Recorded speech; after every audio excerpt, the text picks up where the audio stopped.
बंदी छोड़ सतगुरु रामपाल जी परमेश्वर जी की जय हो।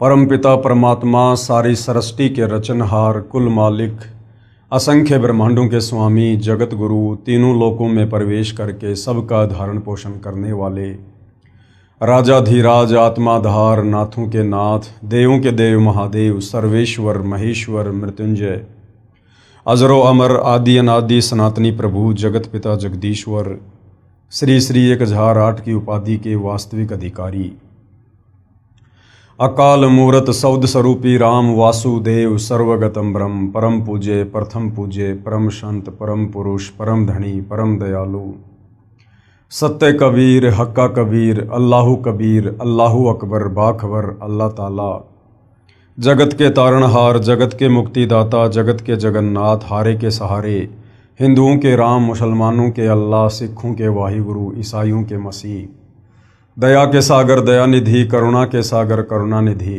स्वयंभू परिभू संकट मोचन कष्ट हरण मंगल करण दुख भंजन अविगत कबीर निर्विकार निर्विषम परमात्मा अलय अलेख सतगुरु आदि अनादि सतगुरु असली मर्यादा पुरुषोत्तम असली राम असली कृष्ण असली घनश्याम असली मुरारी राजाओं के राजा महाराजाओं के महाराजा शहंशाहों के शहंशाह सम्राटों के सम्राट भगवानों के भगवान अल्लाहों के अल्लाह प्रभुओं के प्रभु मसीहों के मसीह सच्चे वाहिगुरु बाबाओं के बाबा पीरों के पीर सेठों के सेठ जगत सेठ साड़सा सेठ सर्वगुण संपन्न अनंत कोटि कलाओं के स्वामी अनंत कोटि ब्रह्मांडों के नायक योगियों में महायोगी ध्यानियों में महाध्यानी सिद्धों में परम सिद्ध ज्ञानियों में तत्व ज्ञानी ब्रह्म ज्ञानी महाज्ञानी परम ज्ञानी सर्वश्रेष्ठ ज्ञानी विज्ञानी युवा कबीर समरथ कबीर असमवात अमित ओजा सच्चे रहनुमा करीम अल्लाह सुभान अल्लाह दुनिया के अंतिम पैगंबर 8 सितंबर 1951 से गांव धनाना जिला सोनीपत हरियाणा भारतवर्ष की पावन भूमि पे प्रकट रियल कल की भगवान श्री नारायण साकार हरि श्री बाबा साहिब नूर अनंत परमात्मा सच्चे दरवेश सच्चे बाखबर संत श्रोमणी सतगुरु रामपाल जी परमेश्वर जी के चरण कमल में आप और हम सभी भाई बहनों का अनंत कोटि दंडवत प्रणाम। सत्साई भाई और बहनों, बहुत बड़ी दया बहुत बड़ी मेहर पूज्य गुरुदेव भगवान की परमेश्वर रामपाल जी की, जिनके विशेष आशीर्वाद से उन्हीं के द्वारा लिखित पवित्र पुस्तक ज्ञान गंगा के ऊपर वीडियो बनाने की श्रृंखला जारी है। इसी श्रृंखला में आज हमारा ये 10वें नंबर का वीडियो है। प्रत्येक वीडियो को देखकर हमें अध्यात्म के विषय में बहुत ही गहन जानकारियां प्राप्त हुई है, क्योंकि जो पवित्र पुस्तक ज्ञान गंगा सतगुरु रामपाल जी ने लिखी है, ये पुस्तक सर्व धर्मों के सर्व पवित्र धर्मशास्त्रों के ज्ञान से प्रमाणित है। इस पवित्र पुस्तक ज्ञान गंगा के सत ज्ञान में तत्व ज्ञान में सूक्ष्म ज्ञान में किसी भी धर्म का कोई भी धर्मगुरु सुई की नोक रखने जितनी भी त्रुटि निकालने में सक्षम नहीं है। भाई और बहनों, वर्तमान में यदि इस पृथ्वी पर कहीं सत भक्ति है या शास्त्र अनुकूल साधना है तो केवल सतगुरु रामपाल जी परमेश्वर जी के चरणों में है। बाकी दुनिया शास्त्र विरुद्ध साधना ही कर रही है, जिस शास्त्र विरुद्ध साधना को करने के चलते हमें किसी प्रकार का कोई भी आध्यात्मिक लाभ प्राप्त नहीं हो सकता। बहुत सारे भाई बहनों के मन में शंका होगी कि वे लाभ प्राप्त क्यों नहीं हो सकता। हम तो सदियों से ब्रह्मा विष्णु महेश की परंपरागत पूजा करते आ रहे हैं। हम तो मंदिर में जाते हैं, मस्जिद में जाते हैं, चर्च में जाते हैं, गुरुद्वारे में जाते हैं, कावड़ लेकर आते हैं, मज़ारों पर चद्दर चढ़ाते हैं और हमें तो हर प्रकार के लाभ हो रहे हैं। हमारे काम धंधे बहुत बढ़िया चल रहे हैं, दिन दोगुनी रात चौगुनी हम व्यापार में उन्नति कर रहे हैं। हमारे बच्चे विदेशों में पढ़ रहे हैं, बड़ी बड़ी जॉब लग गए हैं, हमने बड़े बड़े मकान बना लिए हैं, हम बहुत जो है सुखी हैं। तो भाई और बहनों, यदि आप सतगुरु रामपाल जी परमेश्वर जी की वर्तमान में सही है तो आप शास्त्र वेदना कर रहे हैं। भले आप किसी मंदिर में कितना सोना चढ़ा रहे हैं, कितनी चांदी चढ़ा रहे हैं, कितने बड़े बड़े भंडारे और कथाएं क्यों ना करवा रहे हैं। यदि आप सतगुरु रामपाल जी की शरण में नहीं हैं तो आप किसी भी धर्म से संबंधित हैं, आप उन धर्मों की पवित्र पुस्तकों के विरुद्ध भक्ति कर रहे हैं। और रही बात आपकी इस भ्रमणा की कि हमें तो सर्व लाभ मिल रहे हैं, ये सर्व लाभ आपको वर्तमान शास्त्र विरुद्ध भक्ति के कारण नहीं मिल रहे हैं। ये आपकी आध्यात्मिक ज्ञानहीनता है। जब आप सतगुरु रामपाल जी के सत्संग सुनेंगे, सृष्टि रचना को सुनेंगे, तो आपको पता चलेगा कि शास्त्र विरुद्ध साधना करने के चलते भी व्यक्ति को जो लाभ होते हैं, वो लाभ उसके पूर्व जन्मों की भक्ति के पुण्यों के प्रतिफल में होते हैं। यानी आपका मनुष्य जन्म कोई प्रथम बार नहीं हुआ है। जब से हम परमपिता परमेश्वर कबीर साहिब से बिछुड़कर, सतलोक से बिछुड़कर इस काल के साथ यहाँ 21 ब्रह्मांड में आए हैं, तब से न जाने हमारे कितने अनंत करोड़ जन्म हो चुके हैं, जिनमें करोड़ों अरबों मनुष्य जन्म भी शामिल हैं। और उन मनुष्य जन्मों में ये कबीर परमात्मा रह रहकर आप और हमें संभालते रहते हैं, हमें सत भक्ति दान देते रहते हैं, हमें परमात्मा भक्ति से चार्ज करते रहते हैं। परंतु हम अंतिम श्वास तक मर्यादा में रहकर विश्वास के साथ भक्ति नहीं कर पाते, जिस कारण मोक्ष से वंचित रह जाते हैं। लेकिन वो भक्ति करने के चलते हमारी आध्यात्मिक बैटरी चार्ज हो जाती है और फिर अगले जन्मों में भले हम शत भक्ति नहीं करते हैं, हम किसी तत्वदर्शी संत की शरण में नहीं होते हैं, फिर भी हमें उन पूर्व जन्मों की सत भक्ति के कारण हमें सर्व लाभ मिलते रहते हैं। और हम ये सोचते हैं कि ये सर्व लाभ मुझे वर्तमान में जो मैं भक्ति कर रहा हूँ, उस भक्ति को करने के चलते मिल रहे हैं। तो भाई और बहनों, ऐसा बिल्कुल भी नहीं है। ये हमें परम संत के सत्संग सुनने से पता चलेगा, सृष्टि रचना को सुनने और समझने से पता चलेगा। तो भाई और बहनों, ये कलयुग है और हमारे जितने भी अच्छे कर्म थे, शुभ कर्म थे, जो पुण्य कर्म थे, वो हमने आज से पहले 3 युगों में, सतयुग, त्रेता, द्वापर में मनुष्य जन्म प्राप्त कर करके भोग लिए हैं। ज़्यादातर हमने खर्च कर दिए हैं। और वर्तमान में आप देखिएगा 90% लोग वर्तमान में भक्ति अवश्य करते हैं, वो चाहे किसी भी धर्म से संबंधित क्यों ना है, फिर भी उनकी दुर्गति हुई पड़ी है। देश का राजा भी उसी मंदिर में जाता है और देश का भिखारी भी उसी मंदिर के आगे भीख मांगता है। फिर दोनों में इतना अंतर क्यों? भाई और बहनों, दोनों ही शास्त्र विरुद्ध साधना कर रहे हैं। उस राजा के अभी पूर्व जन्मों के पुण्य चल रहे हैं, भिखारी के पूर्व जन्म के पुण्य समाप्त हो चुके हैं। और जिस दिन उस राजा के पुण्य समाप्त होंगे, उसकी भी ऐसी दुर्गति होगी, फिर आने वाले मनुष्य जन्म में या वर्तमान जन्म में भी हो सकती है। तो भाई और बहनों, इस आध्यात्मिक ज्ञान को अच्छे से समझने के लिए आप लोगों ने सृष्टि रचना को समझना बहुत ज़रूरी है। और ये जो सृष्टि रचना सतगुरु रामपाल जी परमेश्वर जी ने हमें समझाई है, हमें बताई है, सत्संगों में सुनाई है और अपनी पवित्र पुस्तकों में लिखी है, ये शास्त्र प्रमाणित है। इसमें किसी भी प्रकार की मीन मेख कोई भी नहीं निकाल सकता है। हाँ ठीक है, अपनी अज्ञानता और नादानी के चलते भले हम स्वीकार ना करें, परंतु सत्य सत्य ही होता है। तो भाई और बहनों, यदि आप आगे सत भक्ति रूपी चार्जर लगाना चाहते हैं और आने वाले समय में, क्योंकि आने वाला समय युग परिवर्तन का है और जब जब युग परिवर्तन होता है तब तब महाविनाश होता है, अच्छे अच्छे लोगों की ज़बरदस्त दुर्गति होती है। हम मई 2026 में जी रहे हैं और 2028 युग परिवर्तन का निर्धारित समय है। आने वाले 1.5 वर्षों में क्या से क्या होगा, शायद आप और हमने इसकी कल्पना भी नहीं की होगी। तो यदि आप युग परिवर्तन के दौरान उत्पन्न होने वाली समस्याओं से बचना चाहते हैं, अपने परिवार को बचाना चाहते हैं, तो सतगुरु रामपाल जी की शरण ही एकमात्र विकल्प है। और उसके लिए आपने पहले उनके ज्ञान को अच्छे से समझना होगा, सृष्टि रचना को समझना होगा, उनसे उपदेश प्राप्त करके मर्यादा में रह के भक्ति शुरू करनी होगी, तब आपका बचाव संभव है। तो भाई और बहनों, सतगुरु रामपाल जी से जुड़ने के लिए सबसे पहले ज्ञान समझना अति आवश्यक है और इस दिशा में हम सृष्टि रचना को समझ रहे हैं।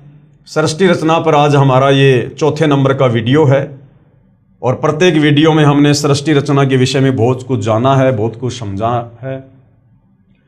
तो सृष्टि रचना की शुरुआत जब हमने की थी तो उसमें पूज्य गुरुदेव भगवान ने बताया कि सर्वप्रथम एक अनामी लोक था, जिसको अनामे लोक भी कहते हैं, जिसको अकय लोक भी कहते हैं।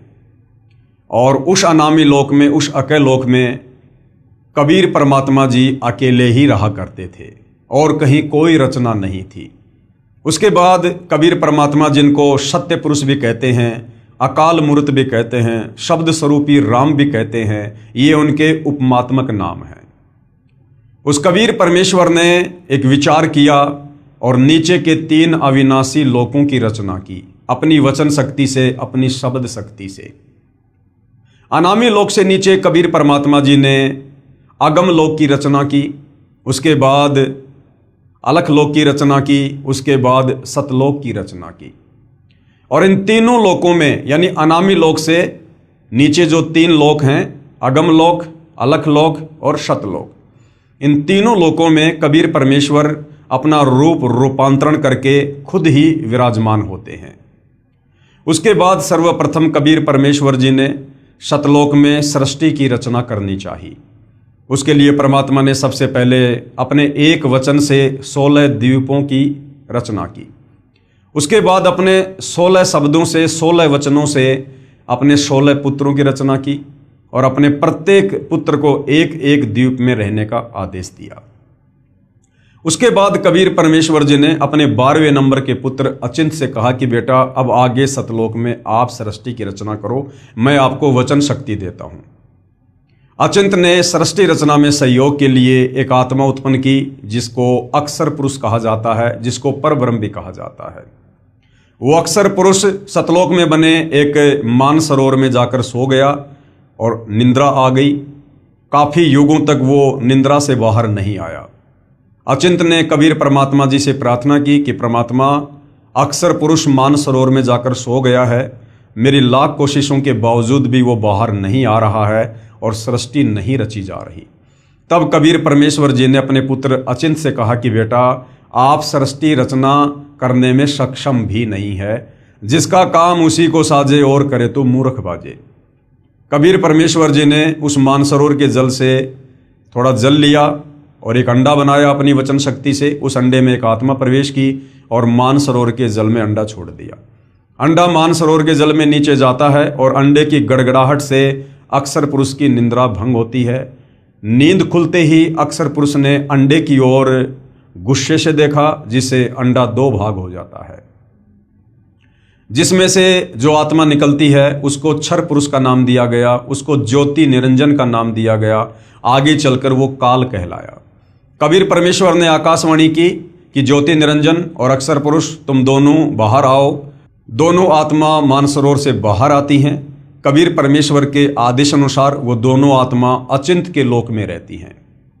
काफी समय उपरांत क्षर पुरुष यानी ज्योति निरंजन के मन में ये विचार आया कि हमारे बाकी जो 15 भाई हैं वो सभी अलग अलग द्वीपों में रहते हैं और हम तीनों भाई एक ही द्वीप में रहते हैं। ये सोचकर क्षर पुरुष ज्योति निरंजन, जो आगे चलकर काल भी कहलाया, उसने अलग से राज्य प्राप्ति के लिए, अलग से द्वीप प्राप्ति के लिए एक पैर पर खड़ा होकर सतलोक में तप करना शुरू कर दिया। उससे पहले कबीर परमेश्वर जी ने और काफी आत्माओं की, असंख्य आत्माओं की सतलोक में उत्पत्ति कर दी थी और सभी को सर्व सुख प्रदान कर दिए थे। जब ये ज्योति निरंजन क्षर पुरुष सतलोक में एक पैर पर खड़ा होकर तप कर रहा था तो सतलोक में जो आत्माएं थी वो उसके ऊपर आसक्त हो गई और सोचने लगी कि देखो कितना जबरदस्त तप कर रहा है। कबीर परमेश्वर जी ने आत्माओं को समय समय पर सचेत किया कि बच्चों, इस नादान की नादानी को मत देखो, ये अपने कर्म फोड़ रहा है, तुम आराम से रहो, ठाट बाट से रहो, तुम्हें किसी चीज की कोई कमी नहीं है, इसकी तरफ ध्यान मत दो। हम सभी आत्माओं ने ऊपर से तो सावधानी दिखाई, लेकिन अंदर से हम उस ज्योति निरंजन को चाहने लगे और पतिव्रता पर्द से नीचे गिर गए, परमात्मा के दिल से हम उतर गए। जब काल ने सत्ययुग तप किया तो कबीर परमेश्वर जी ने पूछा कि भाई आप तप क्यों कर रहे हो, आपको क्या चाहिए? तो क्षर पुरुष ने कहा कि मैं जहाँ रह रहा हूँ वो जगह मेरे लिए कम है, मुझे अलग से राज्य प्रदान कीजिए। कबीर परमेश्वर ने क्षर पुरुष को 21 ब्रह्मांड दे दिए जो सतलोक में ही थे। उसके बाद क्षर पुरुष ने फिर से सत्ययुग तप किया, ये सोचकर कि खाली पलाट का क्या करूँगा, इनमें कुछ रचना भी करनी चाहिए और रचना सामग्री कबीर परमात्मा के ही पास है। तो रचना सामग्री प्राप्त करने के लिए सत्ययुग फिर तप किया। फिर कबीर परमेश्वर जी ने पूछा तो क्षर पुरुष ने कहा कि मुझे सृष्टि रचना के लिए सामग्री चाहिए। कबीर परमेश्वर ने उसे 3 गुण, रजगुण, सतगुण, तमगुण और 5 तत्व, पृथ्वी, अग्नि, जल, वायु, आकाश, ये जो उस समय सतलोक में कबीर परमेश्वर जी के 16 पुत्रों में से सबसे बड़े पुत्र कूरम के मुकुट में थे, सूक्ष्म रूप में थे, कबीर परमेश्वर जी ने काल को उपलब्ध करवा दिए। उसके बाद इस क्षर पुरुष ने सोचा कि अब मैंने बहुत सारी रचना भी कर ली है, लेकिन मेरे अकेले का दिल नहीं लग रहा, मुझे कुछ आत्मा चाहिए। ये सोचकर उसने 64 युग फिर तप किया। जब 64 युग तप कर लिया तो कबीर परमेश्वर जी ने पूछा कि भाई क्षर पुरुष, अब आपको क्या चाहिए? जो आपको चाहिए था मैंने आपको सब कुछ दे दिया। तो क्षर पुरुष ने कहा कि पिताजी, मुझे कुछ आत्मा दे दो, मेरा अकेले का मन नहीं लगता है। तो कबीर परमेश्वर जी ने कहा कि भाई देखो, आत्मा मैं आपको किसी भी कीमत पर नहीं दे सकता।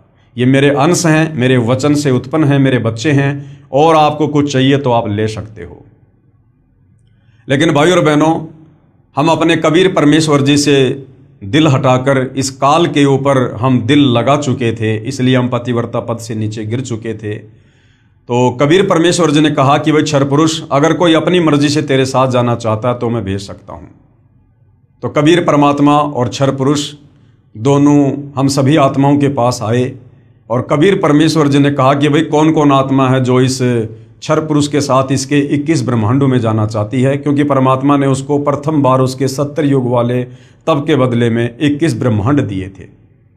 काफी देर तक सन्नाटा छाया रहा, किसी ने भी हाथ खड़ा नहीं किया। अंत में एक आत्मा ने दुस्साहस किया और हाथ खड़ा किया कि पिताजी, मैं इसके साथ जाना चाहता हूँ। उसके बाद देखा सभी आत्माओं ने हाथ खड़े कर दिए। आज जितनी भी आत्माएं, आप और हम सभी, वो चाहे ब्रह्मा विष्णु महेश हैं, चाहे देवी देवता हैं, चाहे लख 84 योनि में गधे कुत्ते सूअर हैं, हम सभी आत्माओं ने जो आज काल के 21 ब्रह्मांडों में फंसे पड़े हैं, हम सभी ने देखा हाथ खड़े कर दिए। कबीर परमेश्वर जी ने क्षर पुरुष से कहा कि भाई ठीक है, आप अपने 21 ब्रह्मांडों में जाओ। जिन जिन आत्माओं ने आपके साथ जाने की स्वीकृति दी है उनको मैं अपने हिसाब से आपके पास भेज दूंगा। ज्योति निरंजन यानी क्षर पुरुष, जो आगे चलकर काल कहलाया, अपने 21 ब्रह्मांडों में चला गया। पीछे से कबीर परमेश्वर जी ने सर्वप्रथम हाथ खड़ा करने वाली आत्मा को एक सुंदर युवा लड़की बनाया और अपने पुत्र सहजदास से कहा कि बेटा, आप जाकर इसको ज्योति निरंजन के पास छोड़कर आ जाओ। सहजदास जी ने अपने पिता की आज्ञा पाकर और उस युवा लड़की को, जिसको आगे चलकर दुर्गा भी कहा गया, गीता में जिसको प्रकृति भी कहा गया है, जिसको अष्टंगी 8 भुजा वाली भी कहा गया है, उसे ज्योति निरंजन के पास छोड़ दिया और कहा कि पिताजी ने इसको शब्द शक्ति दे रखी है, आप जितनी आत्मा चाहोगे ये अपने वचन से उत्पन्न कर देगी। सहजदास वापस आ गया। लड़की का युवा शरीर देखकर, रूप रंग निखरा हुआ देखकर और ज्योति निरंजन क्षर पुरुष के मन में दोष उत्पन्न हुआ। उसने उस दुर्गा के साथ में जबरदस्ती करने का प्रयास किया, बलात्कार करने का प्रयास किया। दुर्गा ने बहुत समझाया कि भाई देखो, हम दोनों एक ही पिता की संतान हैं, हम दोनों भाई बहन हैं, आप मेरे बड़े भाई हो, आपकी उत्पत्ति पहले अंडे से हुई है, बाद में मेरी उत्पत्ति उसी परमात्मा ने अपने वचन से की है। आप मेरे बड़े भाई हो, मैं आपकी छोटी बहन हूँ, और भाई बहन का ये शारीरिक मिलन, ये मैथुन कर्म, ये महापाप का कारण बनेगा। लेकिन विषय वासनाओं के वशीभूत होने के कारण क्षर पुरुष ने उसकी एक नहीं सुनी और जबरदस्ती करने का प्रयास किया। तो दुर्गा ने सूक्ष्म रूप बनाकर उसके मुख के माध्यम से उसके पेट में जाकर शरण ली और पेट में जाकर दुर्गा ने अपने पिताजी कबीर भगवान से अर्ज की, प्रार्थना की कि हे पिता, मेरी रक्षा करो। कबीर परमेश्वर वहाँ अपने पुत्र जोगजित का रूप बनाकर जाते हैं और दुर्गा को उसके पेट से बाहर निकालते हैं और उसके बाद क्षर पुरुष यानी ज्योति निरंजन को श्राप देते हैं कि आज के बाद तेरा नाम काल होगा और तू प्रतिदिन 1 लाख मानव शरीरधारी आत्माओं का भक्षण किया करेगा, आहार किया करेगा। और आज अभी इसी समय तुझे सतलोक से 16 शंख कोश की दूरी पर निष्कासित किया जाता है। ये कहते ही इस क्षर पुरुष के 21 ब्रह्मांड दुर्गा सहित और दुर्गा के अंदर जितने भी आत्माएं प्रवेश थी, विमान की तरह चल पड़ा और सतलोक से 16 शंख कोश की दूरी पर आकर रुक गया। हालांकि बीच में थोड़ा सा प्रकरण आता है कि जब ये 21 ब्रह्मांड विमान की तरह सतलोक से बाहर जा रहे थे तो बाहर सीमा पर सहजदास का लोक आता है। वहाँ पर ही क्षर पुरुष ने अपने भाई से अर्ज की कि मेरे विमान को यहाँ पर उतार लो, परमात्मा जी से आप प्रार्थना करो, मेरे से बहुत बड़ी गलती हो गई है। जब सहजदास जी ने कबीर परमेश्वर जी से आज्ञा लेनी चाहिए तो कबीर परमात्मा ने मना कर दिया कि अगर उसको रोका तो मेरे से फिर बुरा कोई नहीं होगा। यानी परमेश्वर ने कहा कि मैं मन कर्म वचन से कहता हूँ उसको यहाँ से बाहर निष्कासित कर दो। सहजदास ने कहा कि भैया मेरे बस की बात नहीं है, पिताजी ने मना कर दिया है। और सतलोक से 16 संकोश की दूरी पर इस काल के 21 ब्रह्मांड आकर स्थिर हो गए परमेश्वर की वचन शक्ति से, जिसको हम गुरुत्वाकर्षण शक्ति कहते हैं। उसके बाद भाई और बहनों, इस काल ने, क्षर पुरुष ने, ज्योति निरंजन ने दुर्गा के साथ में मनमानी करनी चाहिए और कहा कि अब मेरा कौन क्या बिगाड़ेगा, अब जो मन में आएगा वो मैं करूँगा, मुझे जो सज़ा मिलनी थी वो पिताजी ने दे दी है। दुर्गा ने फिर समझाया, बहुत कोशिश की, लेकिन ये नहीं माना। अंत में इसने दुर्गा के साथ में पति पत्नी व्यवहार किया और 3 पुत्रों की रचना की, ब्रह्मा की, विष्णु की और शंकर जी की। और अपने तीनों बेटों को एक एक गुण से युक्त कर दिया। रजगुण से ब्रह्मा जी को, सतगुण से विष्णु जी को, तमगुण से शंकर जी को।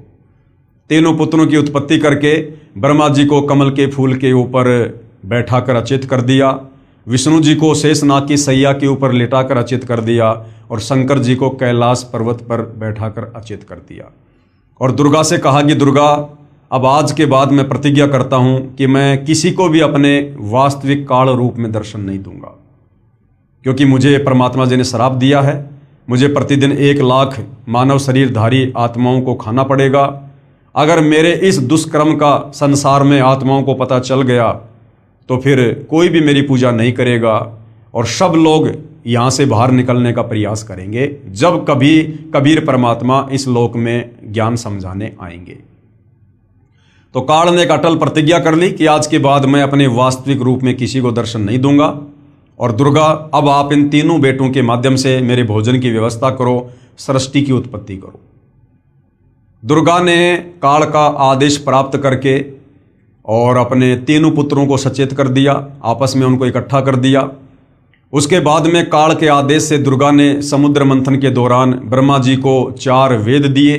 जब ब्रह्मा जी ने वेदों को पढ़ा तो वेदों से पता चला कि कोई ब्रह्म है जो साकार है, सशरीर है, तेजोमय शरीर है और साधना करने से वो मिलता है। उससे पहले दुर्गा कहा करती थी कि पुत्रों, मैं तुम्हारी माँ हूँ, मैं तुम्हारा पिता हूँ। लेकिन जब ब्रह्मा जी ने वेद पढ़े और वेदों में पढ़ा कि कोई परमात्मा अलग है, तो ब्रह्मा जी ने कहा कि माँ, वेदों में तो लिखा है कि ब्रह्म कोई और है, आप कह रही हो कि ब्रह्म मैं ही हूँ, मैं तुम्हारी माँ हूँ, मैं तुम्हारा पिता हूँ। तो दुर्गा ने सच बताना पड़ा और दुर्गा ने कहा कि बेटा, तुम्हारा पिता है लेकिन वो तुम्हें दर्शन नहीं देगा।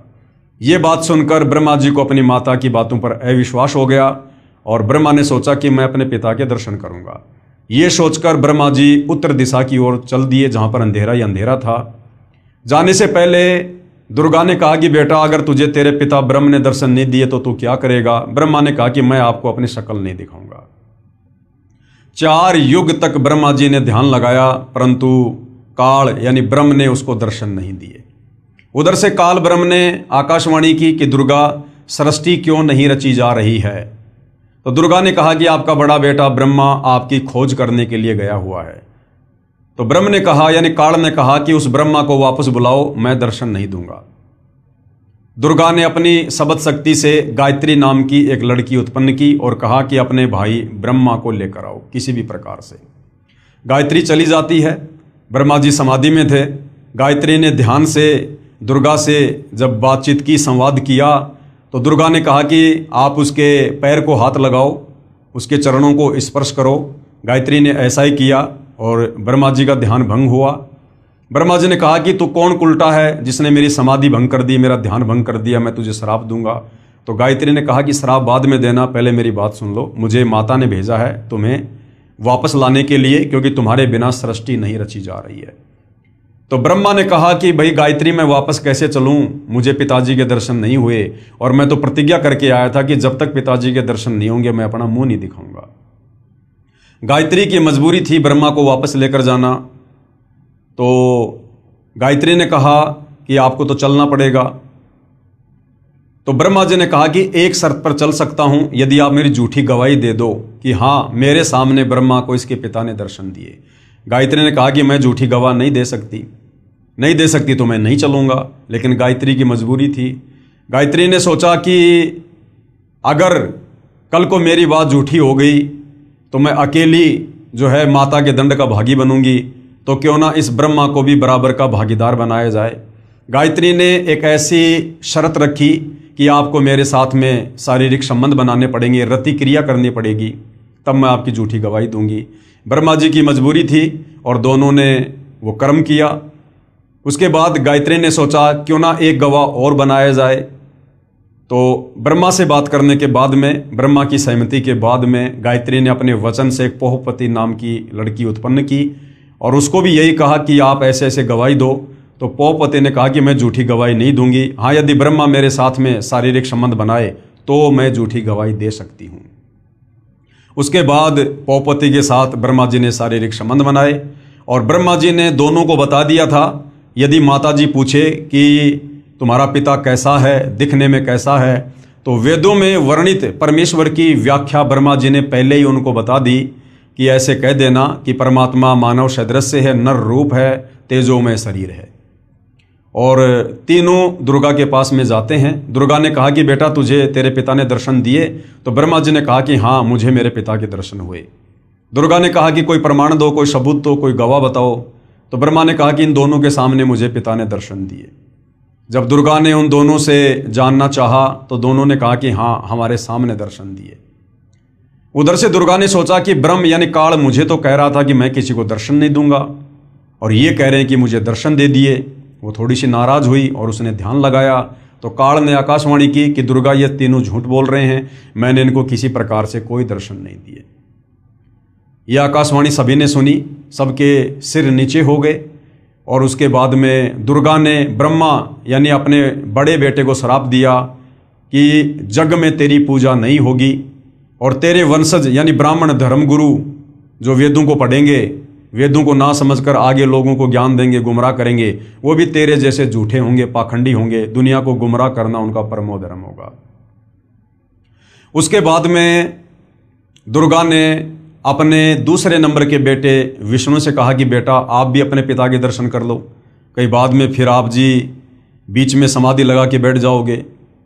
तो विष्णु जी भी अपने पिता के दर्शन के लिए पाताल लोक में चल दिया। पाताल लोक में शेषनाग था। शेषनाग ने देखा कि मेरे लोक में ये मेरी अनुमति के बिना कौन बेधड़क आ रहा है। तो शेषनाग ने अपने 1000 फणों से विष छोड़ दिया, जिसके चलते विष्णु जी का पूरा शरीर नीला हो गया, काला हो गया।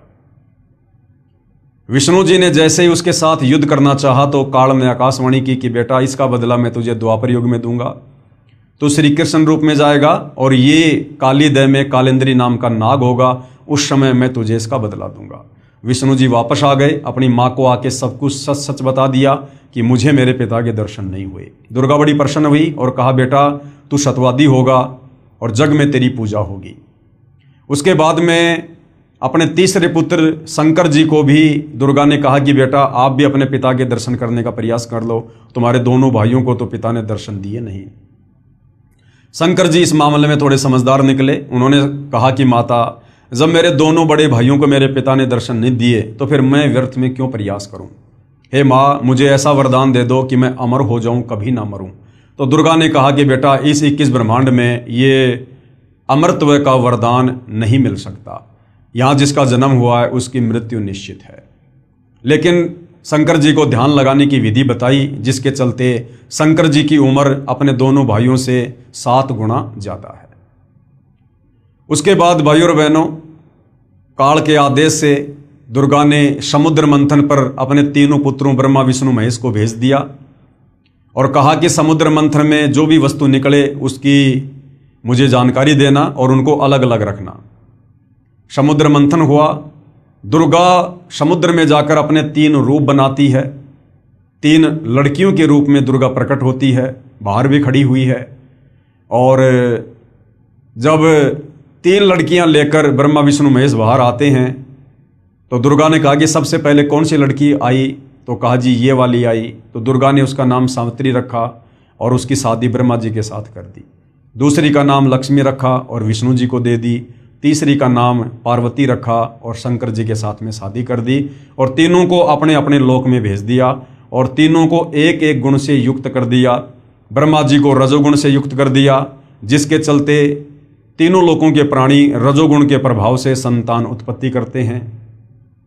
विष्णु जी को सतोगुण से युक्त कर दिया, जिस सतोगुण के प्रभाव के चलते सभी आपस में मोह ममता में बंधे हुए हैं। शंकर जी को तमोगुण से युक्त कर दिया, जिसके चलते फिर मनमुटाव, राग द्वेष, ईर्ष्या, लड़ाई झगड़े यानी संहार का कार्य तमोगुण के कारण शंकर जी करते हैं। और इस प्रकार से इस काल के 21 ब्रह्मांड की सृष्टि चल रही है। कुल मिला के भाइयों और बहनों बात यह है कि इस काल को प्रतिदिन 1 लाख मानव शरीरधारी स्त्री या पुरुषों के सूक्ष्म शरीर से निकली वासना को खाने का श्राप लगा हुआ है, जिसके चलते ये गुप्त ऊपर 21वें ब्रह्मांड में रहता है, जहाँ पर इसने तपतशिला बना रखी है, जीवों को भून भून के खाता है और अपने तीनों पुत्रों की ब्रह्मा विष्णु महेश की जो है ड्यूटी लगा रखी है अपने भोजन के लिए, आप और हम मानव शरीरधारी प्राणियों की उत्पत्ति करने की। तो भाई और बहनों, और यहाँ कुछ भी लेना देना नहीं है। काल ने केवल अपने भोजन के लिए सारी व्यवस्था कर रखी है और हम सभी प्राणी समय समय पर अपने कर्मों का दंड भोगने के लिए कभी लक 84 योनि में गधे कुत्ते सुअर बनते हैं, कभी नरक में जाते हैं, कभी स्वर्ग में जाते हैं। और इसी प्रकार से जन्म मृत्यु का सिलसिला, लक 84 योनियों का सिलसिला, ये लगातार अनंत युगों से चलता आ रहा है। इस काल की चक्की से बाहर निकालने के लिए, इन कष्टों से बाहर निकालने के लिए वो कबीर परमात्मा, सारी सृष्टि का मालिक, सतलोक से चलकर स्वयं ही यहाँ पर समय समय पर आता है। उसके बाद भाइयों और बहनों, इस काल को 21 ब्रह्मांड सहित बाहर निकालने के बाद सतलोक में जो एक और आत्मा थी, परब्रह्म, जिसको अक्षर पुरुष भी कहते हैं, उस अक्षर पुरुष के मन में आया कि क्षर पुरुष ज्योति निरंजन जो 21 ब्रह्मांड सहित सतलोक से चला गया है, वो बहुत सुख भोग रहा होगा। अक्षर पुरुष उसकी याद में रहने लगा, भक्ति भी करने लगा, लेकिन व्याकुल रहने लगा, चिंतित रहने लगा उस काल की याद में। और भी बहुत सारी आत्माएं जो सतलोक में थी, वो आत्माएं भी ये सोचकर कि काल ब्रह्म के साथ जितनी भी आत्मा उसके 21 ब्रह्मांड में गई हैं, वो तो बड़े सुख भोग रही होंगी, ये सोचकर उनके मन में भी दोष आ गया कि काश हम भी चले जाते तो हम भी ना जाने क्या क्या सुख भोगते। जबकि यहाँ हम लोग गधे कुत्ते सुअर बनकर टट्टी खा रहे हैं, लैट्रिन खा रहे हैं, नरक का कष्ट भोग रहे हैं, जन्म मृत्यु के चक्कर में हैं, अकाल मृत्यु मर रहे हैं, गरीबी में, भिखारीपन में, दारिद्र्य में जी रहे हैं। तो बाकी जितने भी आत्माओं के मन में दोष आया और अक्षर पुरुष के मन में दोष आया, उसके चलते वो भी पतिव्रता पद से नीचे गिर गए। कबीर परमेश्वर ने उनको भी सतलोक से बाहर करना जरूरी था। और फिर ठीक उसी प्रकार से कबीर परमेश्वर जी ने अक्षर पुरुष को यानी परब्रह्म को भी 7 शंख ब्रह्मांड दे दिए। और सर्वप्रथम अक्षर पुरुष के साथ उसके 7 शंख ब्रह्मांडों में जाने के लिए जिस आत्मा ने स्वीकृति दी, उसकी एक युवा लड़की बना दी, जिसका नाम ईश्वरी माया रखा। और बाकी सभी आत्माओं को सूक्ष्म रूप में ईश्वरी माया के अंदर जो है वो प्रवेश करके और अक्षर पुरुष के पास में भिजवा दिया। लेकिन अक्षर पुरुष ने और ईश्वरी माया ने वो गलती नहीं की जो गलती काल और दुर्गा ने सतलोक में की थी, जबरदस्ती शारीरिक संबंध बनाने की। यानी शारीरिक संबंध बनाने का प्रयास किया लेकिन सफल नहीं हो पाए। लेकिन अक्षर पुरुष ने ईश्वरी माया की सहमति से अपने नाखूनों से उसको स्त्री इंद्री लगाई और मैथुन क्रिया की, जिसके चलते अक्षर पुरुष के लोक में जीवों को भूनकर नहीं खाया जाता है, जीवों को जो है वो तपतशिला का कष्ट नहीं दिया जाता है।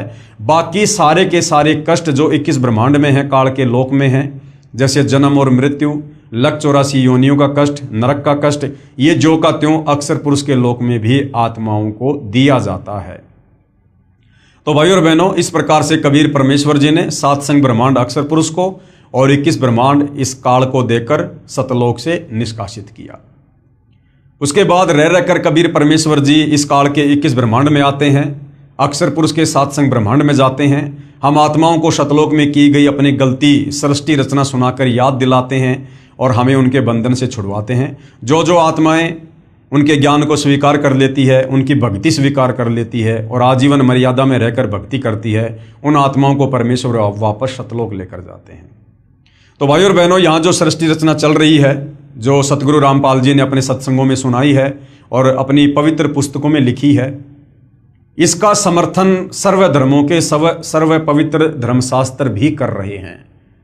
और हमने इस पवित्र पुस्तक ज्ञान गंगा में देखा कि मुसलमान धर्म की कुरान शरीफ, तौरेत, जबूर, ईसाइयों की बाइबल, हिंदुओं के 4 वेद और गीता जी, साथ में बहुत सारे महापुरुषों की जो लेखनी से जो ग्रंथ लिखे गए हैं, जिस प्रकार से धर्मदास जी के द्वारा लिखा गया कबीर सागर और दादू जी का दादू ग्रंथ और भी बहुत सारे महापुरुषों के ग्रंथों ने इसी सृष्टि रचना का समर्थन किया है।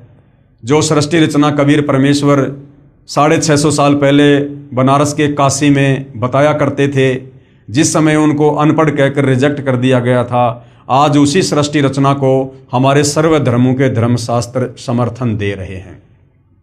तो आज भाइयों और बहनों, सृष्टि रचना का ये लास्ट वीडियो है और आदरणीय गरीबदास जी जो गांव छुड़ानी जिला झज्जर हरियाणा में हुए, जिनको कबीर परमेश्वर जी 10 साल की उम्र में सतलोक से चलकर धरती पर प्रकट होकर जिंदा बाबा के रूप में मिले, उनको अपना ज्ञान समझाया, उनकी आत्मा को शरीर से निकालकर सतलोक ले गए, सतलोक दिखाया, पूरी सृष्टि रचना से वाकिफ कराया और सर्व ब्रह्मांड दिखाए, ब्रह्मा विष्णु महेश के लोग दिखाए, दुर्गा का लोग दिखाया, काल का लोग दिखाया, तपतशिला दिखाई, नरक स्वर्ग सब कुछ दिखाया, उनका ज्ञान योग खोला।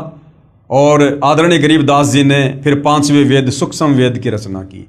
तो आज कबीर परमेश्वर जी ने जो सृष्टि रचना हमें बताई है, समझाई है, जो समय समय पर चारों युगों में बताते रहते हैं, आदरणीय गरीबदास जी जो लगभग 300 साल पहले गांव छुड़ानी जिला झज्जर हरियाणा में हुए थे, उनके द्वारा लिखित ग्रंथ सदग्रंथ साहिब में, जिसमें 24,000 वाणियाँ हैं, विश्व की सभी भाषाओं के शब्दों का समावेश है, जिसको सदग्रंथ साहिब भी कहते हैं, 5वां वेद सूक्ष्म वेद भी कहते हैं, उसमें सृष्टि रचना का ज्यों का त्यों प्रमाण है। अब हम पढ़ेंगे, देखेंगे, ताकि हमें पूर्ण विश्वास हो जाए कि सतगुरु रामपाल जी ने हमें जो सृष्टि रचना बताई है वो ज्यों की त्यों है और हमने उस पर विश्वास करना चाहिए और उनसे उपदेश लेकर अपनी आत्मा का कल्याण करवाना चाहिए। आदरणीय गरीबदास साहिब जी की अमृतवाणी में सृष्टि रचना का प्रमाण। आदि रमैणी सदग्रंथ पेज नंबर 690 से 692 तक। आदि रमैणी अदली सारा जादिन होते धुंधुकारा, यानी जब कबीर परमात्मा केवल अनामी लोक में अकेले थे, उस समय और बाकी कहीं कुछ भी नहीं था। ना ये सातसंग ब्रह्मांड थे अक्षर पुरुष के, ना काल के 21 ब्रह्मांड थे, ना नीचे का कोई अगम लोक था, ना कोई अलख लोक था, ना कोई सतलोक था। सत्य पुरुष कीन्या प्रकाशा हम होते तकत कबीर खवाशा। उसके बाद सत्य पुरुष कबीर साहिब ने ही पूरी सारी जो है वो रचना की और आदरणीय गरीबदास जी कहते हैं कि उस समय हम कबीर परमात्मा जी के दरबार में नौकर थे। यानी भाइयों और बहनों, जब हम भक्ति मार्ग में आगे बढ़ेंगे तो हमें पता चलेगा कि आदरणीय गरीबदास जी की भूमिका, एक भगत की भूमिका भी कबीर परमात्मा ने इस अध्यात्म को समझाने के लिए और 5वें वेद सूक्ष्म वेद सदग्रंथ साहिब की रचना करवाने के लिए खुद ही भूमिका की थी। मन मोहिनी सृजी माया सत्य पुरुष एक ख्याल बनाया। मन मोहिनी सृजी माया, यानी सतलोक में कबीर परमेश्वर जी ने जब ये काल तप कर रहा था, 21 ब्रह्मांड दे दिए थे, तो सबसे पहले 21 ब्रह्मांड में जाने के लिए जिस आत्मा ने हाथ खड़ा किया था, कबीर परमात्मा ने एक सुंदर युवा मन मोहिनी लड़की का रूप उसको दिया, जिसको माया भी कहते हैं, दुर्गा भी कहते हैं, और वो काल के पास में परमात्मा ने भेजी थी। तो कहते हैं मन मोहिनी सृजी माया और सत्य पुरुष एक ख्याल बनाया। धर्मराय सिरजे दरबानी 64 जुग तब सेवा ठानी। और इस धर्मराय यानी काल की उत्पत्ति भी परमात्मा ने अंडे से की थी और उसके 64 युग के बदले में कबीर परमेश्वर ने उसको आत्माएं दी थी। पुरुष पृथ्वी जाकू दीनी, यानी 21 ब्रह्मांड परमात्मा ने उसको दिए। राज करो देवा आधीनी, और कबीर परमेश्वर जी ने कहा कि आधीनी के साथ में सत का राज करना। ब्रह्मांड 21 राज तुम दीन्या, मन की इच्छा सब जुग लीन्या। माया मूल रूप एक छाजा, और मोही लिए जिन धर्म राजा। यानी जो युवा लड़की कबीर परमेश्वर जी ने बनाकर क्षर पुरुष के पास भेजी थी, उसका युवा रूप देखकर काल वासना से प्रेरित हो गया, यानी धर्मराज को कामदेव ने मोह लिया। धर्म का मन यानी उस काल का मन चंचल चितधारा, मन माया का रूप विचारा। दुर्गा का सुंदर रूप देखकर ये काल जो है क्षरपुरुष जो है डगमग हो गया। चंचल चेरी चपल चिरागा, या के परसे सर्वस जागा। धर्मराय कीन्या मन का भागी, विषय वासना संग से जागी। आदि पुरुष अदली अनरागी, धर्मराय दिया दिल से त्यागी। उस मंद कर्म को करने के चलते, यानी दुर्गा के साथ में जो जबरदस्ती काल में करनी चाहिए, उसके चलते कबीर परमात्मा ने धर्मराय यानी क्षर पुरुष को, काल को दिल से त्याग दिया। पुरुष लोक से दिया ढहाई, यानी सतलोक से बाहर निकाल दिया। अगम दीप चली आए भाई। सहज दास जिस दीप रहनता। जब ये काल 21 ब्रह्मांड सही सतलोक से जा रहा था तो आगे चलकर सहज दास का लोक था, वहां पर इसने अपना विमान रोकने की सहज दास से प्रार्थना की। कारण कौन कौन कुलपन था। धर्मराय बोले दरबानी। इस काल ने, जिसको धर्मराय भी कहते हैं क्षर पुरुष, ये बोला सुनो सहज दास ब्रह्मज्ञानी कि हे बड़े भाई मेरी बात सुनो। 64 युग हम सेवा कीनी। मैंने 64 युग तक एक पैर पे खड़ा होकर तप किया। पुरुष पृथ्वी हमको दीनी। तब परमात्मा ने मुझे ये अलग से राज्य दिया। चंचल रूप भया मन मोरा। उस युवा लड़की को देखकर मेरा मन चंचल हो गया और मैंने बदतमीजी की। मन मोहिनी ठगिया भोरा। और उसने मुझे ठग लिया, यानी मैं उसके ऊपर आसक्त हो गया, जिस कारण से परमात्मा जी नाराज हो गए। सत्य पुरुष के ना मन भाए, यानी कबीर परमात्मा के मैं दिल से उतर गया, उनके मन नहीं भाया। पुरुष लोक से हम चली आए और मेरे को सतलोक से बाहर निकाल दिया। अगर दीप सुनत बड़भागी, सहज दास मेटो मन पागी। यानी अब आप मेरे इस 21 ब्रह्मांड को, अभिमान को अपने लोक में रख लो, मैं यहां रह जाऊंगा। बोले सहज दास दिलदानी, हम तो चाकर सत सहदानी। सहज दास जी बोले भाई मैं तो कबीर परमात्मा का नौकर हूं, सत्य पुरुष से अर्ज गुजारूं तब तुम्हारा विमान उतारूं। पहले मैं कबीर भगवान से, सत्य पुरुष से प्रार्थना करूंगा, अगर उनकी आज्ञा होगी तो मैं तेरे विमान को यहां पर रोकूंगा। सहज दास को किया पियाना। सहज दास कबीर परमेश्वर जी के पास में गए, सत्य लोक लिया परवाना, यानी सतलोक के लिए चल दिए। सत्य पुरुष साहिब सरभंगी, अविगत अदली अचल अभंगी। यानी कबीर परमेश्वर की उन्होंने तरह तरह से महिमा की। धर्मराय तुमरा दरबानी, कि एक वो क्षर पुरुष, वो धर्मराय आपके दरबार का नौकर। अगर दीप चली गए प्राणी, कौन हुक्म अदली एक साचा। हे कबीर परमात्मा मेरे लिए क्या आदेश है, उसके विमान को रोकना है या नहीं रोकना है। विषय लोक जा तीन्यू बाचा। कबीर परमात्मा ने कहा कि उसको विषय लोक में जाने दो, उसको यहां से बाहर निकलने दो। तीन्यू बाचा यानी मन कर्म वचन से कहता हूं, उसको यहां से निकालो। सहज विमान चले अधिकाई, छिन में अगर दीप चली आई। सहज दास पल भर में वहां से वापस आ गया। हम तो अर्ज करी अनुरागी, कि भाई ज्योति निरंजन मैंने तो सत्य पुरुष से अर्ज की थी तुम विषय लोक जाओ बड़भागी, लेकिन परमात्मा ने मना कर दिया, तुम विषय लोक में जाओ।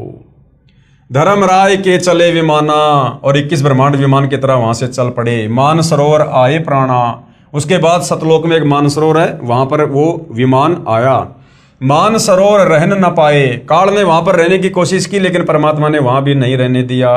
दरे कबीरा थाना लाए। वहां पर कबीर परमात्मा खुद ही बैठे हुए थे। बंकनाल की विस्मी बाटी, तहां कबीरा रोकी घाटी।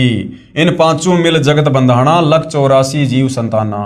उसके बाद भाइयों और बहनों, आगे की जो सृष्टि है उसका आपको ज्ञान है ही, कि किस प्रकार से इस काल ने अपने भोजन के लिए और दुर्गा से अपने 3 पुत्रों की रचना की, तीनों को एक एक गुण से युक्त कर दिया, और हम जीवों की उत्पत्ति और संहार करवा के किस प्रकार से ये काल अपनी 21 ब्रह्मांड की सृष्टि चला रहा है। तो कहते हैं इन पांचों मिल जगत बंधाना। इन पांचों यानी काल, दुर्गा और तीनों इनके बेटे ब्रह्मा विष्णु महेश, इन पांचों ने मिलकर पूरे संसार को मूर्ख बना रखा है। सबको कर्म बंधन में, लख 84 में, जन्म मरण में बांध रखा है। इन पांचों मिल जगत बंधाना, लख 84 जीव संताना। लख 84 में जीवों को यातना दे रहे हैं। ब्रह्मा विष्णु महेश और माया, धर्मराय का राज पठाया। ये ब्रह्मा विष्णु और महेश और इनकी माता माया, ये दुर्गा, ये चारों मिलकर ये धर्मराय यानी काल के राज्य को चला रहे हैं। यो खोकापुर झूठी बाजी, ये काल का 21 ब्रह्मांड, इसको खोकापुर कहा गया है। और भिस्त बैकुंठ दगासी साजी, और इसने जो नरक सुरग बना रखे ना, केवल हमारे को धोखा देने के लिए। कृत्रिम जीव बुलाने भाई, निज घर की तो खबर न पाई। और हमारे को एक कृत्रिम जीव बना दिया, आत्माओं के ऊपर ये चोला लगा के हमारे को जन्मने और मरने वाले जीवों की संज्ञा में लाके खड़ा कर दिया।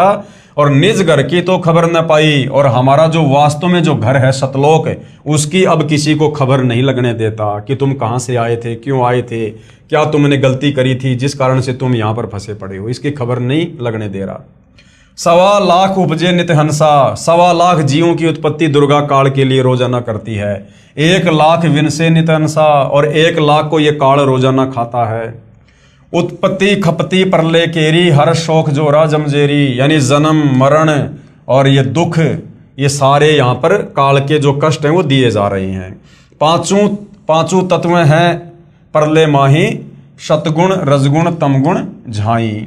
आठों अंग मिली है माया, पिंड ब्रह्मंड सकल भरमाया।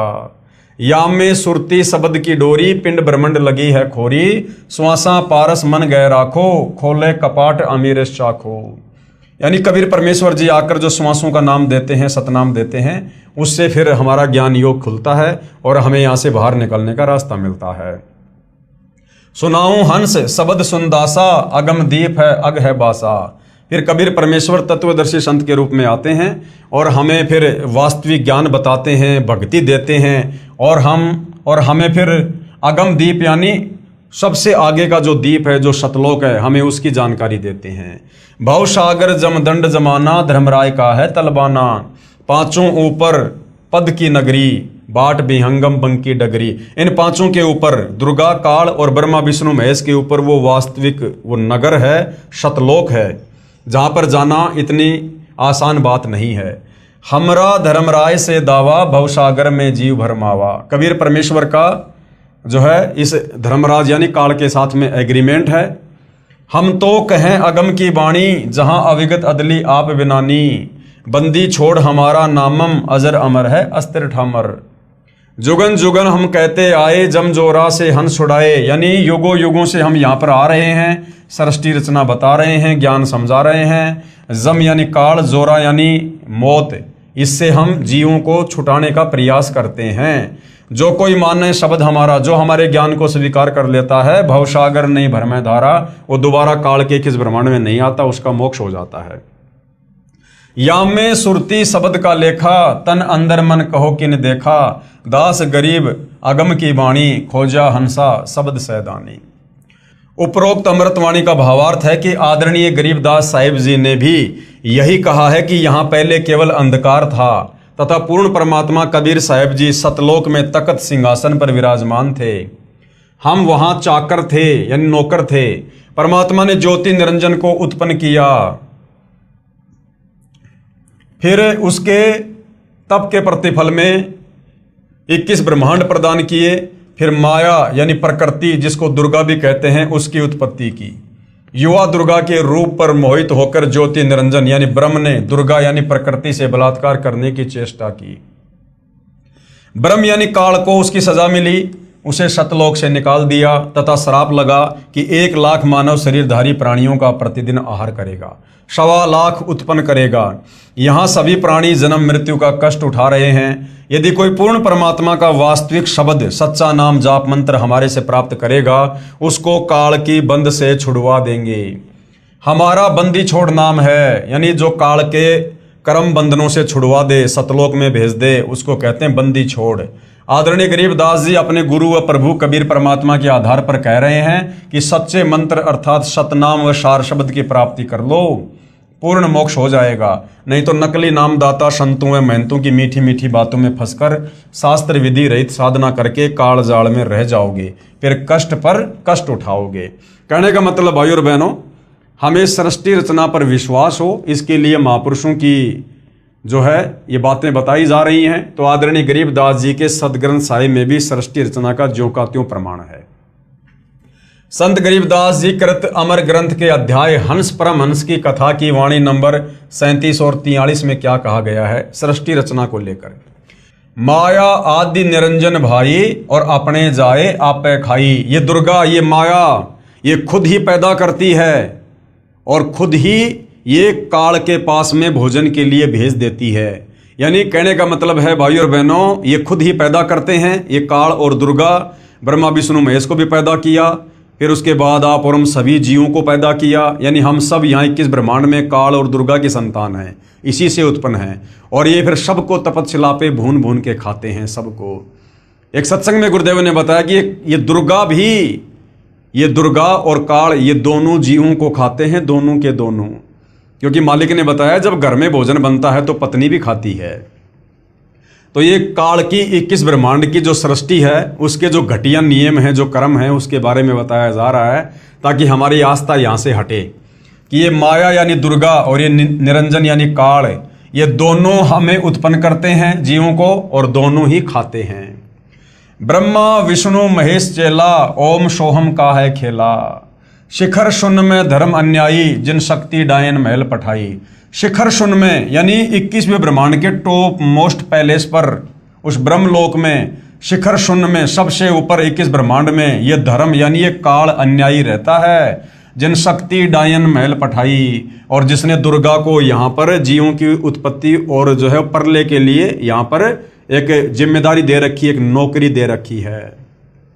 लाख ग्रास से नित उठ दूती, और ये दुर्गा क्या करती है, ये प्रतिदिन 1 लाख को मारती है अपने पति के भोजन के लिए। माया आदि तकत की कुत्ती, 1.25 लाख गढ़िए नित भांडे, और 1.25 लाख की रोजाना उत्पत्ति करती है। हंसा उत्पत्ति प्रलय डांडे। ये तीनों चेला बटपारी, ये ब्रह्मा विष्णु महेश, ये इन तीनों को इस काल का चेला कहा है। ये तीनों काल के बेटे हैं, उसके लिए भोजन तैयार करते हैं। ये तीनों चेला बटपारी सिरजे पुरुषा सिरजे नारी, जो रजोगुण के प्रभाव से जो है स्त्री और पुरुषों की उत्पत्ति करते हैं और फिर अपने पिता के लिए भोजन तैयार करते हैं। खोकापुर में जीव भुलाए, शौपन बहिस्त बैकुंठ बनाए। आप और हम सबको यहाँ पर धोखा देकर जन्म और मरण के चक्कर में डाल रखा है, कभी स्वर्ग में, कभी नरक में, कभी लक 84 में। यो अरहट का कुआ लोई, या गढ़बंध्या है सब कोई। 21 ब्रह्मांड काल का ये अरहट का कुआ है, जन्म लेना मरना, जन्म लेना मरना, लक 84 में, स्वर्ग में, नरक में।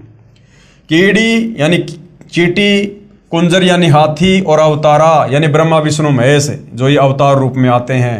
अरहट डोर बंधे कई बारा, ये काल किसी को नहीं छोड़ता है। इस अरहट की डोरी से जन्म और मरण के चक्कर में कीड़ी से लेकर हाथी और ये अवतार ब्रह्मा विष्णु महेश भी बंधे हुए हैं।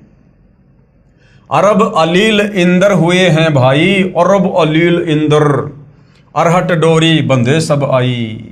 शेष महेश अरु गणेश ताई, अरहट डोरी बंद सबाई। शेष यानी शेषनाग, महेश यानी ये शंकर जी, और ये गणेश आदि जितने भी देवी देवता हैं, ये सब इस काल की जन्म मृत्यु रूपी अरहट की डोरी से बंधे हुए हैं। सबका जन्म और मरण है। शुक्रादिक यानी सुखदेव जैसे ऋषि भी, ध्रुव भी, और प्रहलाद भी, और ब्रह्मादिक यानी ये ब्रह्मादि अर्थात ब्रह्मादिक का मतलब है ब्रह्मा विष्णु महेश भी, ये भी अरहट की डोरी से बंधे हुए हैं, यानी जन्म और मरण में हैं। कोटिक करता फिरता देखा, अरहट डोरी कहूँ सुन लेखा। चतुर्भुजी भगवान कहाँ, ब्रह्मा विष्णु महेश की 4 भुजाएं हैं, तो कहते हैं चतुर्भुजी भगवान कहाँ हैं, अरहट डोर बंधे सभा में। ये सब जन्म और मरण की डोरी से बंधे हुए हैं। यो है खोकापुर का कुआ, ये जो पृथ्वी लोक है, ये इस 21 ब्रह्मांड में कुआ है, कुआ, और या में पड़ा सो निश्चय मुआ। 21 ब्रह्मांड भी सतलोक की तुलना में कुआ है, और जो यहाँ पर आ गया वो अवश्य जन्म और मरण में रहेगा। आगे क्या बताया गुरुदेव भगवान ने, ज्योति निरंजन यानी काल बलि के वश होकर ये तीनों देवता रजगुण ब्रह्मा, सतगुण विष्णु, तमगुण शिव अपनी महिमा दिखाकर जीवों को स्वर्ग नरक तथा भवसागर में लक 84 योनियों में भटकाते रहते हैं।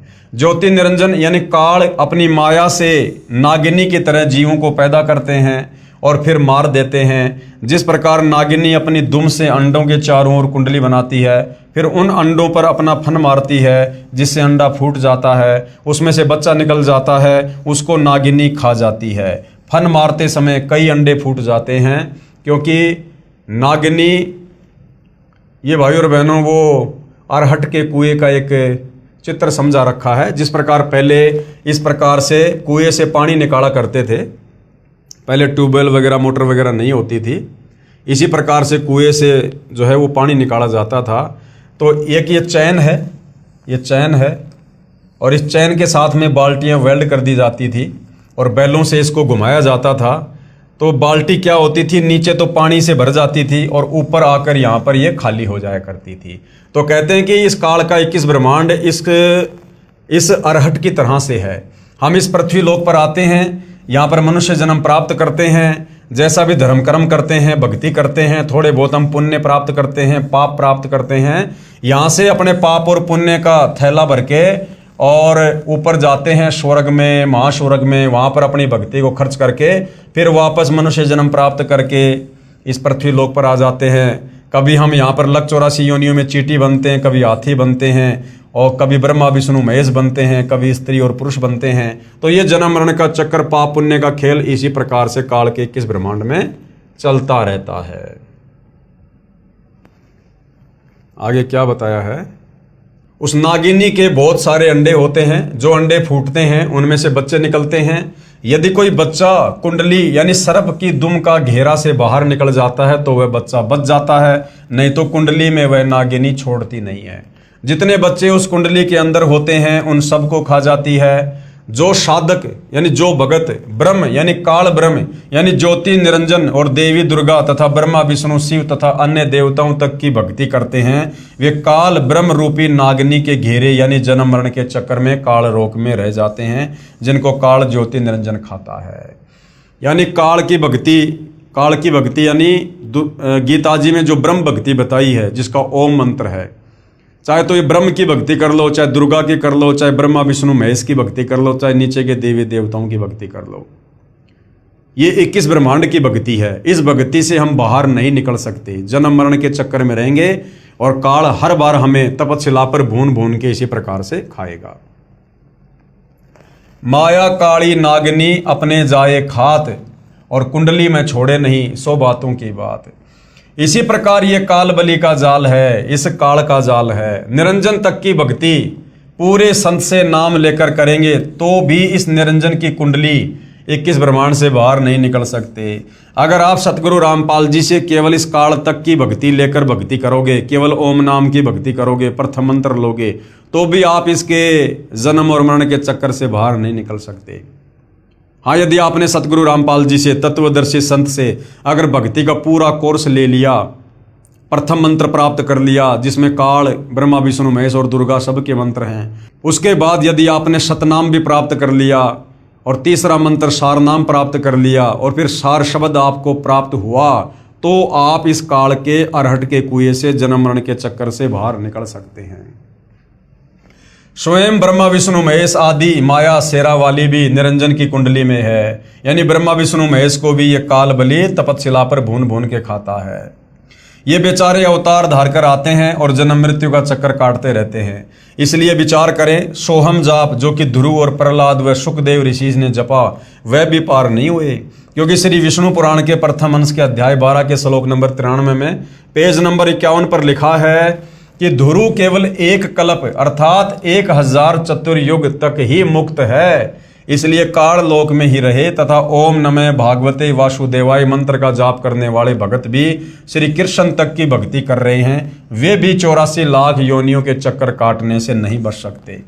यह परम पूज्य कबीर साहिब जी व आदरणीय गरीबदास साहिब जी महाराज की वाणी प्रत्यक्ष प्रमाण देती है। कहने का मतलब भाई और बहनों, आदरणीय गरीबदास जी महाराज जी ने भी बिल्कुल क्लियर कर दिया है कि भैया जब तक आपको तत्वदर्शी संत नहीं मिलता है, और तत्वदर्शी संत की भूमिका निभाने के लिए कबीर परमात्मा सत्य पुरुष सतलोक से चलकर खुद ही आते हैं, और जब आप तत्वदर्शी संत की शरण में आ जाओगे, उनके बताए अनुसार उनसे उपदेश प्राप्त करके मर्यादा में रहकर आजीवन भक्ति करोगे, तब कहीं जाकर आप इस काल के 21 ब्रह्मांड से, इस जेल से निकलकर अमरधाम सचखंड सतलोक में जा सकते हो।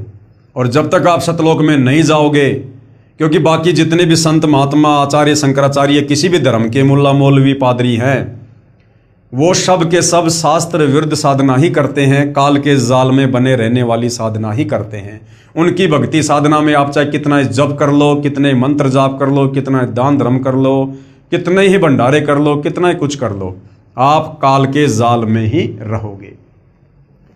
अनंत कोटि अवतार हैं माया के गोविंद, करता हो अवतरे बहुर पड़े जग फंद। अनंत कोटि अवतार हैं, यानी ब्रह्मा विष्णु महेश के करोड़ों अवतार हो चुके हैं। ये सब माया के गोविंद हैं, यानी माया के अधीन है, इस दुर्गा और काल के अधीन है। और करता हो अवतरे रामकृष्ण रूप में, ये यहाँ पर जो है ये करतार बन के आते हैं, भगवान बन के, और अंत में इनकी दुर्गति होती है बहुर पड़े जमफंद, वापस फिर ये काल के जाल में फंसे रहते हैं।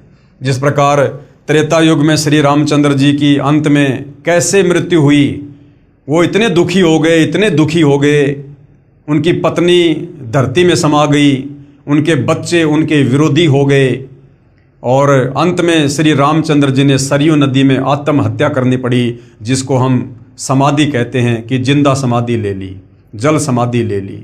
उन्होंने अंत में आत्महत्या करनी पड़ी दुखी होकर। तो ये काल बलि इस प्रकार से इन अवतारों की दुर्गति करता है। द्वापर युग में श्री कृष्ण जी आए, आजीवन लड़ाई झगड़ों में रहे, उनकी आंखों के सामने महाभारत हो गया, उनके रिश्तेदार मर गए, करोड़ों लोग मरे, 56 करोड़ यादव दुर्वासा के श्राप के कारण मर गए, और उसी श्राप के चलते अंत में श्री कृष्ण जी का भी अंत हुआ। बालिया नाम के शिकारी ने उनके पैर में जहरीला तीर मारा, तड़प तड़प कर उनकी मृत्यु हुई। तो ये काल अपने पुत्रों को और अवतारों को भी नहीं बख्शता है। सत्य पुरुष कबीर साहिब जी की भक्ति से ही जीव मुक्त हो सकता है। यानी ये जीव काल के 21 ब्रह्मांड से कैसे मुक्त होगा? सत्य पुरुष कबीर साहिब जी की भक्ति से। सत्य पुरुष कबीर साहिब जी की भक्ति से। और सत्य पुरुष कबीर साहिब जी की भक्ति कौन बताता है? तत्वदर्शी संत। और वर्तमान में वह तत्वदर्शी संत कौन है? सतगुरु रामपाल जी। तो सतगुरु रामपाल जी से उपदेश लेकर भक्ति करने से ही काल से जीव की मुक्ति हो सकती है। 21 ब्रह्मांड से जीव बाहर निकल सकता है। दूसरा कोई विकल्प, कोई तरीका नहीं है। जब तक जीव सतलोक में वापस नहीं चला जाएगा, तब तक काल लोक में इसी तरह कर्म करेगा और की हुई नाम व दान धर्म की कमाई स्वर्ग रूपी होटलों में समाप्त करके वापस कर्म आधार से 84 लाख प्रकार के प्राणियों के शरीर में कष्ट उठाने वाले काल लोक में चक्कर काटता रहेगा। माया यानी दुर्गा से उत्पन्न होकर करोड़ों गोविंद यानी ब्रह्मा विष्णु शिव मर चुके हैं। भगवान का अवतार बनकर आए थे, फिर कर्म बंधन में बंध कर कर्मों को भोग कर 84 लाख योनियों में चले गए। जैसे भगवान विष्णु जी को नारद का श्राप लगा, वे श्री रामचंद्र रूप में अयोध्या में आए, फिर श्री राम रूप में बाली का वध किया था। उस कर्म का दंड भोगने के लिए श्री कृष्ण जी का जन्म हुआ। फिर बाली वाली आत्मा शिकारी बना तथा अपना प्रतिशोध लिया। श्री कृष्ण जी के पैर में जहर लगा हुआ यानी विषाक्त तीर मारकर वध किया। महाराज गरीबदास जी अपनी वाणी में कहते हैं, ब्रह्मा विष्णु महेश्वर माया और धर्मराय कहिए, इन पांचों मिल परपंच बनाया वाणी हमरी लइए। इन पांचों मिल जीव अटकाए, जुगन जुगन हम आन छुटाए, बंदी छोड़ हमारा नामम, अजर अमर है अस्तर ठामम। पीर पैगंबर कुतुब ओलिया, सुर नर मुनि जन ज्ञानी, और येता को तो रा ना पाया, जम के बंधे प्राणी। ये जितने भी पीर पैगंबर हैं, मुसलमान धर्म में रसूल हैं, ये कुतुब ओलिया हैं, और ये सुर यानी देवता, और जितने भी साधु संत महात्मा हैं, कहते हैं इनको तो अभी तक काल के बंधन से बाहर निकलने का रास्ता नहीं मिला है। ये सब काल की डोरी से बंधे हुए हैं। धर्मराय की धूमा धामी, जम पर जंग चलाऊं, जोरा को तो जान न दूंगा, बांध अदल घर लाऊं। यानी जो तत्वदर्शी संत के शरण में आ जाएगा, फिर उसके ऊपर काल का किसी प्रकार से कोई अधिकार नहीं होगा। काल अकाल दोहूं को मोशूं, महाकाल सिर मुंडूं, मैं तो तकत हजूरी हुक्मी, चोर खोज को ढूंढूं। मुल्ला माया मग में बैठी, हंसा चुन चुन खाई, ज्योति स्वरूपी भया निरंजन मैं ही करता भाई। 87 दीप मुनीश्वर बंधे मुल्ला डोरी, एत्या में जमका तलवाना, चलिए पुरुष किशोरी। मुल्ला का तो माथा दागूं, सत की मोहर करूंगा, पुरुष दीप को हंस चलाऊं, दरा न रोकन दूंगा। हम तो बंदी छोड़ कहावा, धर्म राय है चकवे, शतलोक की सकल सुनावा, वाणी हमरी अखवे। 9 लख पट्टन ऊपर खेलूं, शाहदरे को रोकूं, 12 कोटि कटक सब काटूं, हंस पटाऊं मोखूं। 14 भुवन गमन है मेरा, जलथल में सरबंगी, खालिक खलक खलक में खालिक, अविगत अचल अभंगी। अगर अलील चक्कर है मेरा, जित से हम चल आए, पांचों पर परवाना मेरा, बंदी छुटावन धाये। जहां ओकार निरंजन नाही, ब्रह्मा विष्णु वेद नहीं जाए, जहां करता नहीं काल भगवाना, काया माया पिंड ना प्राणा। 5 तत्व तीनों गुण नाही, ये सतलोक के बारे में बताया जा रहा है। और जोरा काल दीप नहीं जाही, अमर करूं सतलोक पठाऊं, ताते बंदी छोड़ कहाऊं। इसका हिंदी अनुवाद गुरुदेव भगवान ने यहां पर किया है। कबीर परमेश्वर यानी कबीर देव की महिमा बताते हुए आदरणीय गरीबदास साहिब जी कह रहे हैं कि हमारे प्रभु कबीर देव बंदी छोड़ हैं। बंदी छोड़ का भावार्थ है काल की कारागार से यानी जेल से छुटवाने वाला। काल ब्रह्म के 21 ब्रह्मांडों में सभी प्राणी पापों के कारण काल के बंदी हैं। पूर्ण परमात्मा यानी कबीर देव कबीर साहिब पाप का विनाश कर देते हैं। पापों का विनाश न ब्रह्म कर सकता, न परब्रह्म कर सकता, ना ही ब्रह्मा विष्णु महेश कर सकते। केवल जैसा कर्म है उसका वैसा ही फल देते हैं। इसलिए यजुर्वेद अध्याय 5 के मंत्र 32 में लिखा है कबीर अंगारी असी, यानी कबीर परमात्मा ही पापों का नाश करता है। कबीर यानी कबीर देव कबीर परमेश्वर। अग अरी यानी पापों का शत्रु है। बम्भारी असी, बम्भारी यानी बंधनों का, अरी यानी शत्रु अर्थात बंधनों का शत्रु यानी बंदी छोड़ है। इन पांचों यानी ब्रह्मा विष्णु शिव और माया और धर्मराय से ऊपर सत्य पुरुष परमात्मा कबीर देव हैं जो शतलोक का मालिक है। से सर्व परब्रह्म ब्रह्म तथा ब्रह्मा विष्णु महेश व आदि माया नाशवान परमात्मा है। केवल कबीर परमात्मा जो शतलोक का मालिक है वही अविनाशी है। वो कभी काल में नहीं आता, कभी भी उनकी मृत्यु नहीं होती है, उनका जन्म नहीं होता है, वे स्वयंभू हैं। बाकी चाहे ब्रह्म यानी काल हो, चाहे परब्रह्म अक्षर पुरुष हो, चाहे ये ब्रह्मा विष्णु महेश हो, चाहे दुर्गा हो, इन सब का जन्म और मरण जो है लगातार जारी है। ये सब नाशवान है। महाप्रलय में ये सब तथा इनके लोक समाप्त हो जाएंगे। आम जीव से कई हजार गुना ज्यादा लंबी इनकी उम्र है, परंतु जो समय निर्धारित है वह एक दिन पूरा अवश्य होगा।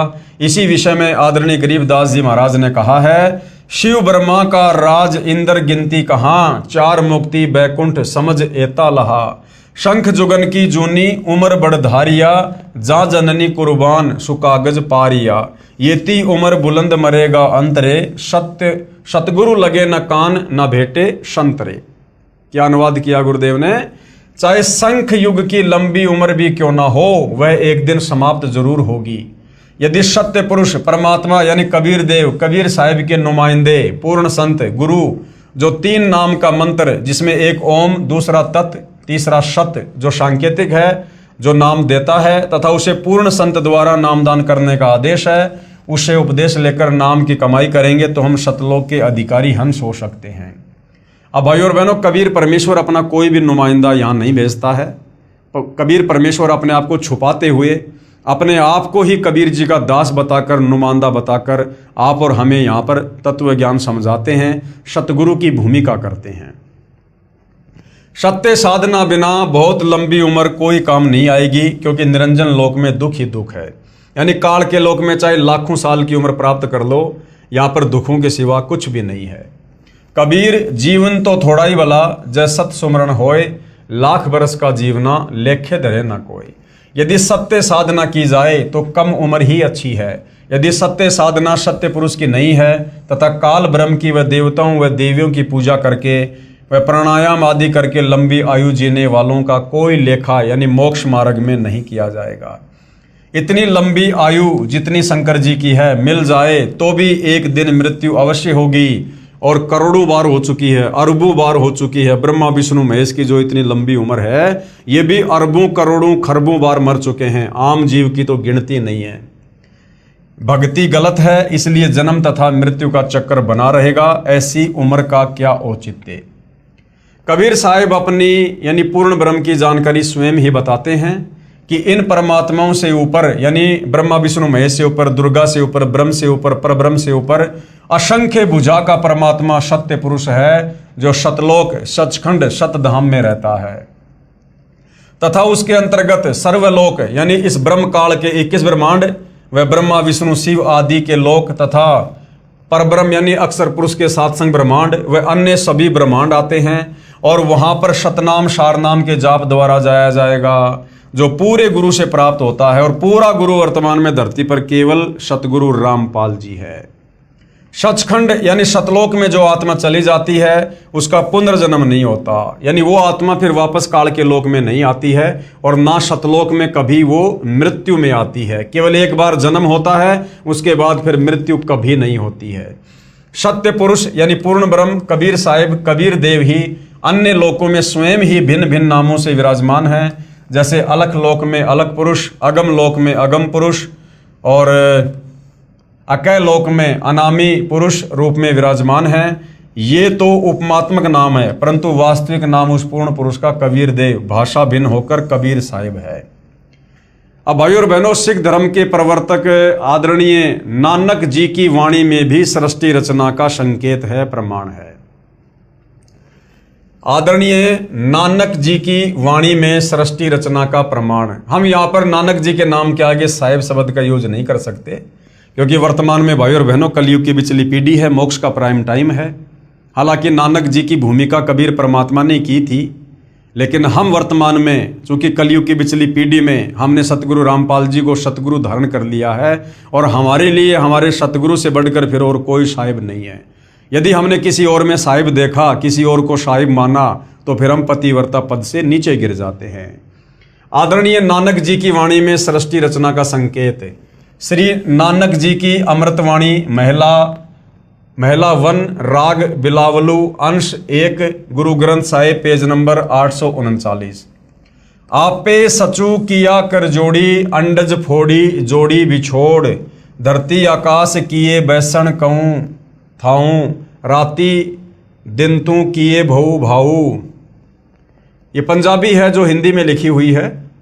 जिन किए करी वेखण हारा, तृतीया यानी तीनों, ब्रह्मा विष्णु महेशा, देवी देव उपाय वैशा, पौन पानी अग्नि विसराऊं, ताही निरंजन साचो नाऊं, तिसु मही मनवा रहिया लिव लाई, पर्णवती नानकू काड़ू न खाई। उपरोक्त अमृतवाणी का भावार्थ है कि सच्चे परमात्मा सत्य पुरुष ने स्वयं ही अपने हाथों से सर्व सृष्टि की रचना की, यानी अपने वचन से, अपने शब्द से। उसी ने अंडा बनाया, फिर फोड़ा तथा उसमें से ज्योति निरंजन निकला। यानी सिख धर्म के प्रवर्तक नानक जी की वाणी में भी, गुरु ग्रंथ साहिब में भी सृष्टि रचना का प्रमाण है कि ज्योति निरंजन यानी काल की उत्पत्ति सतलोक में कैसे हुई। कबीर परमात्मा ने वो अंडा बनाया, उसमें आत्मा प्रवेश करी, अक्षर पुरुष को जगाने के लिए जल में अंडा छोड़ा, अंडा 2 भाग हुआ, उसमें से जो आत्मा निकली, नानक जी कह रहे हैं वो कौन था? वो ज्योति निरंजन था, वो काल था। उसी पूर्ण परमात्मा ने सर्व प्राणियों के रहने के लिए धरती, आकाश, पवन, पानी आदि 5 तत्व रचे। अपने द्वारा रची सृष्टि का स्वयं ही साक्षी है, दूसरा कोई सही जानकारी नहीं दे सकता। यानी कबीर परमात्मा अपने द्वारा रची गई सृष्टि का खुद ही साक्षी है, क्योंकि सर्वप्रथम परमात्मा अकेले ही थे और वे स्वयं ही यहाँ इस पृथ्वी लोक पर आकर सृष्टि रचना की यथार्थ जानकारी देते हैं। तो तत्वदर्शी संत के रूप में खुद कबीर परमात्मा ही धरती पर आते हैं। फिर अंडे के फूटने से निकले निरंजन के बाद तीनों श्री ब्रह्मा जी, श्री विष्णु जी तथा श्री शिव जी की उत्पत्ति हुई, तथा अन्य देवी देवता उत्पन्न हुए, तथा अनगणित जीवों की उत्पत्ति हुई। उसके बाद अन्य देवों के जीवन चरित्र तथा अन्य ऋषियों के अनुभव के 6 शास्त्र तथा 18 पुराण बन गए। पूर्ण परमात्मा के सच्चे नाम यानी सतनाम की साधना अनन्य मन से करने से तथा गुरु मर्यादा में रहने वाले को श्री नानक जी कह रहे हैं कि काल नहीं खाता, यानी उसका मोक्ष हो जाता है। राग मारू अंश अमृतवाणी महिला 1 गुरु ग्रंथ साहिब पेज नंबर 1037। सुनहु ब्रह्मा विष्णु महेशु उपाये, सुने वर्ते जुग सपाए, ईशु पद विचारे सो जनपुरा, तिस मिलिए भरमु चुकाईदा, शाम वेदु ऋगु जुजरू अर्थर बणु, ब्रह्म में मुख माया है त्रैगुण, ताकि कीमत कहीं न सके, को त्यों बोले ज्यों बुलाईदा। क्या अनुवाद किया है गुरुदेव ने?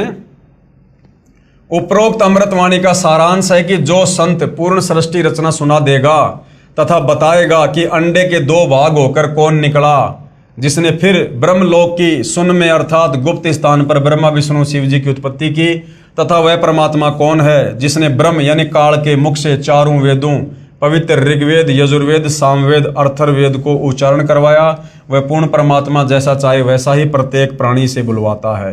इस सर्व ज्ञान को पूर्ण बताने वाला संत मिल जाए तो उसके पास जाइए, तथा जो सभी शंकाओं का पूर्ण निवारण करता है वही पूर्ण संत अर्थात तत्वदर्शी है, जो वर्तमान में सतगुरु रामपाल जी हैं। आप अपनी किसी भी प्रकार की शंका का, जो भी आपको आध्यात्मिक शंका है, आप निसंकोच अपनी शंका का समाधान उनके सत्संग सुनकर, उनके द्वारा लिखी गई पुस्तकें पढ़ के कर सकते हैं।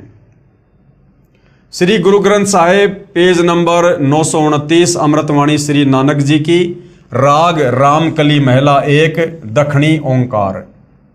ओंकारी ब्रह्मा उत्पत्ति, ओंकारू किया जिनिचित, ओंकारी शैल जुग भये, ओंकारी वेद निर्मय, ओंकारी शब्दी उदरे, ओंकारी गुरु मुखितरे, ओनम अक्षर सुनहु विचारू, ओनम अखरू त्रिभुवन सारू।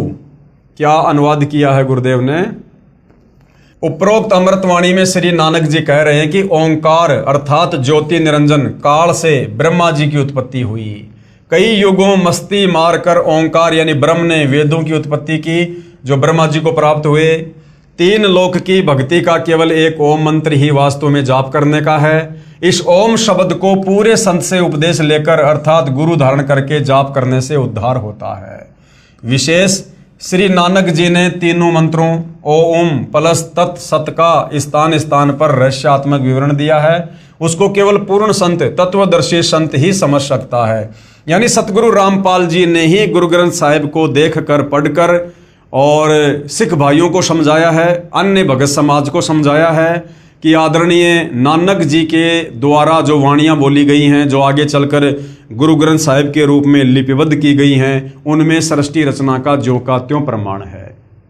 उसको केवल पूर्ण संत तत्वदर्शी संत ही समझ सकता है, तथा तीनों मंत्रों के जाप को उपदेशी को समझाया जाता है। Guru Granth Sahib page number 1038। उत्तम सतगुरु पुरुष निराले, शब्दी रते हरि रस मतवाले, रिद्धि बुद्धि सिद्धि ज्ञान गुरु ते पाइये, पूरे भाग मिलाइदा, सतगुरु ते पाए बिचारा, सुन समाधि सचे घर बारा, नानक निर्मल नादू शब्द धुनि, सचू रामे नामी समाइदा। क्या अनुवाद किया गुरुदेव ने? उपरोक्त अमृतवाणी का भावार्थ है कि वास्तविक ज्ञान देने वाले सतगुरु तो निराले ही हैं। वे केवल नाम जाप को जपते हैं, अन्य हठ योग साधना नहीं बताते। यदि आपको धन दौलत पद बुद्धि या भक्ति शक्ति भी चाहिए तो वह भक्ति मार्ग का ज्ञान पूर्ण संत ही पूरा प्रदान करेगा। ऐसा पूर्ण संत बड़े भाग से ही मिलता है। वही पूर्ण संत विवरण बताएगा कि ऊपर शून्य यानी आकाश में अपना वास्तविक घर सतलोक परमेश्वर ने रच रखा है। उसमें एक वास्तविक सार नाम की धुन आवाज हो रही है। उस आनंद में अविनाशी परमेश्वर के सार शब्द से समाया जाता है, अर्थात उस वास्तविक सुखदायी स्थान में वास हो सकता है, अन्य नामों तथा अधूरे गुरुओं से नहीं हो सकता। आंशिक अमृतवाणी महला पहला श्री गुरु ग्रंथ साहिब पेज नंबर 359 और 360। शिव नगरी में आसनी बैसों कल्प त्यागी वादम, सिंडी शब्द सदा धुनि सोहे, अहि निशि पूरे नादम, हरि कीर्ति रहे राशि हमारी, गुरु मुखपंथ अतीतम, सगली ज्योति हमारी समिया, नानक वर्ण अनेकम, कह नानक सुन भरतरी जोगी, पार ब्रह्म लिव एकम। उपरोक्त अमृतवाणी का भावार्थ है कि श्री नानक जी कह रहे हैं कि हे भरतरी योगी जी, आपकी साधना भगवान शिव तक है, उससे आपको शिव नगरी में स्थान मिला है, और शरीर में जो सिंगी शब्द आदि हो रहा है वह इन्हीं कमलों का है, तथा टेलीविजन की तरह प्रत्येक देव के लोक से शरीर में सुनाई दे रहा है। हम तो एक परमात्मा पार ब्रह्म अर्थात सर्व से पार जो पूर्ण परमात्मा है, अन्य किसी और एक परमात्मा में लो यानी अनन्य मन से लगन लगाते हैं। हम ऊपरी दिखावा भस्म लगाना हाथ में डंडा रखना नहीं करते। मैं तो सभी प्राणियों को एक पूर्ण परमात्मा सत्य पुरुष की संतान समझता हूँ। सब उसी शक्ति से चलायमान हैं। हमारी मुद्रा तो सच्चा नाम जाप गुरु से प्राप्त करके करना है, तथा क्षमा करना हमारा बाणा यानी वेशभूषा है। मैं तो पूर्ण परमात्मा का उपासक हूँ, तथा पूर्ण सतगुरु का भक्ति मार्ग इससे भिन्न है। अमृतवाणी राग आशा महला 1 श्री गुरु ग्रंथ साहिब पेज नंबर 420। आशा महला जिन नामू विसारिया दूजे भरमी बुलाई, मूलो छोड़ी डाली लगे, किया पावही छाई, साहिबू मेरा एक है अवरू नहीं भाई, कृपया ते सुख पाइया, साचे परथाई गुरु की सेवा सो करे, जिसु आप ही कराए, नानक सिरु दे छूटिए, दरगह पति पाए। उपरोक्त वाणी का भावार्थ है कि श्री नानक जी कह रहे हैं कि जो पूर्ण परमात्मा का वास्तविक नाम भूलकर अन्य भगवान के नामों के जाप में भ्रम रहे हैं, वे तो ऐसा कर रहे हैं कि मूल यानी पूर्ण परमात्मा को छोड़कर डालियों, तीनों गुण रूप रजगुण ब्रह्मा, सतगुण विष्णु, तमगुण शिव जी की सच्चाई यानी पूजा कर रहे हैं।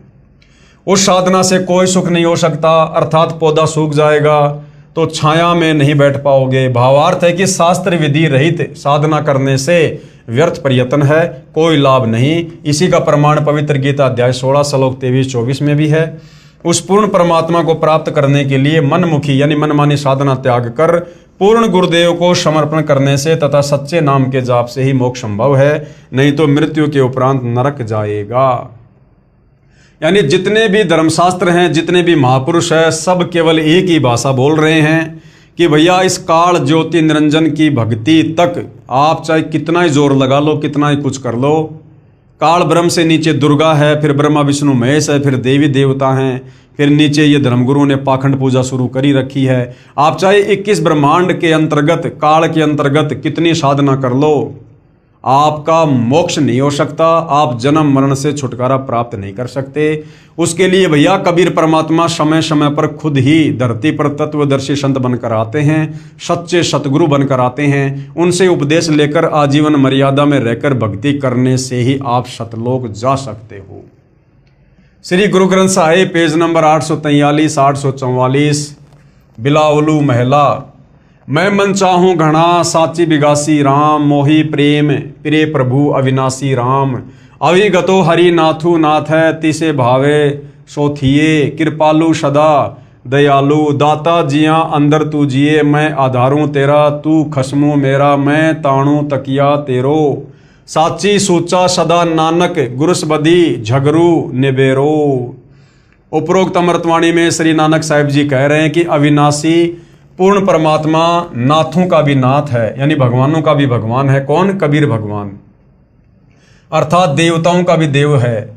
सर्व प्रभुओं श्री ब्रह्मा जी, श्री विष्णु जी, श्री शिव जी तथा ब्रह्म व परब्रह्म पर भी नाथ है, यानी परमात्मा है, अर्थात स्वामी है। मैं तो सच्चे नाम को हृदय में समा चुका हूँ। हे परमात्मा, सभी प्राणियों का जीवन आधार भी आप ही हो। मैं आपके आश्रित हूँ, आप मेरे मालिक हो। आपने ही गुरु रूप में आकर सत भक्ति का निर्णायक ज्ञान देकर सर्व झगड़ा निपटा दिया, अर्थात सर्व शंका का समाधान कर दिया। श्री गुरु ग्रंथ साहिब पेज नंबर 721 राग तिलंग महला। एक अरज गुप्तम पेश तो दर कौन करतार, हक्का कबीर करीम तू बे परवरदिगार। कबीर परमेश्वर का नाम तक लिखा हुआ है गुरु ग्रंथ साहिब में। नानक बुगोयद जंतूरा तेरे चाकरा पखाक। उपरोक्त अमृतवाणी में स्पष्ट कर दिया है कि हे हक्का कबीर यानी सत्य कबीर, आप सत्य कबीर और कौन करतार यानी शब्द शक्ति से रचना करने वाले शब्द स्वरूपी प्रभु, अर्थात सर्व सृष्टि के रचनहार हो। आप ही बेऐब यानी निर्विकार परवरदिगार, सर्व के पालन करता दयालु प्रभु हो। मैं आपके दासों का भी दास हूँ। कौन कह रहे हैं? नानक जी। किसको कह रहे हैं? अपने गुरु कबीर जी को, जो उनको बेई नदी पर आकर मिले थे, सचखंड दिखाया था। आगे श्री गुरु ग्रंथ साहिब पेज नंबर 24 राग सिरी महला। तेरा एक नाम तारे संसार, मैं एह आस एहो आधार। नानक नीच कह विचार, धानक रूप रहा करतार। उपरोक्त अमृतवाणी में प्रमाण किया है कि जो काशी में धानक यानी जुलाहा है, यही करतार है, कुल का सृजनहार है। अति आधीन होकर श्री नानक साहिब जी कह रहे हैं कि मैं सत्य कह रहा हूं कि यह धानक अर्थात कबीर जुलाहा ही पूर्ण ब्रह्म सत्य पुरुष है। विशेष उपरोक्त परमाणु के सांकेतिक ज्ञान से प्रमाणित हुआ। सृष्टि रचना कैसे हुई? पूर्ण परमात्मा की प्राप्ति करनी चाहिए, जो पूर्ण संत से नाम लेकर ही संभव है। उसके बाद भाई और बहनों, अन्य संतों द्वारा सृष्टि रचना की दंत कथा, यानी तत्वदर्शी संत के अलावा सृष्टि रचना के विषय में सही सही जानकारी अन्य कोई भी धर्मगुरु नहीं दे सकता, चाहे उसकी कितनी महिमा हो, चाहे कितने करोड़ों में उसके फॉलोवर हों। तो बाकी जो ये निरंकारी पंथ है, धन धन सतगुरु पंथ है, इन पंथों के गुरुओं ने भी सृष्टि रचना के विषय में बताया है, परंतु आधी अधूरी जानकारी, दंत कथा। अन्य संतों द्वारा जो सृष्टि रचना का ज्ञान बताया है वह कैसा है? सृष्टि रचना के विषय में राधा स्वामी पंथ के संतों के व धन धन सतगुरु पंथ के संत के विचार। पवित्र पुस्तक जीवन चरित्र परम संत बाबा जयमल सिंह जी महाराज, पेज नंबर 102-103 से सृष्टि की रचना, सावन कृपाल पब्लिकेशन, दिल्ली। पहले सतगुरु यानी पहले सतपुरुष निराकार था, फिर आकार में आया तो ऊपर के 3 निर्मल मंडल सतलोक, अलखलोक, अगमलोक बन गया तथा प्रकाश तथा मंडलों का नाद बन गया। आदि अधूरी सी जानकारी है, गोल मटोल बात। पवित्र पुस्तक सार वचन, प्रकाशक हैं राधा स्वामी सत्संग सभा, दयाल बाग, आगरा। सृष्टि की रचना, पेज नंबर 8।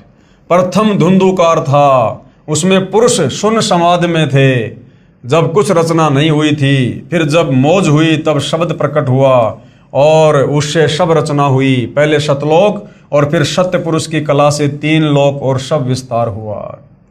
यह ज्ञान तो ऐसा है जैसे एक समय कोई बच्चा नौकरी लगने के लिए साक्षात्कार यानी इंटरव्यू के लिए गया।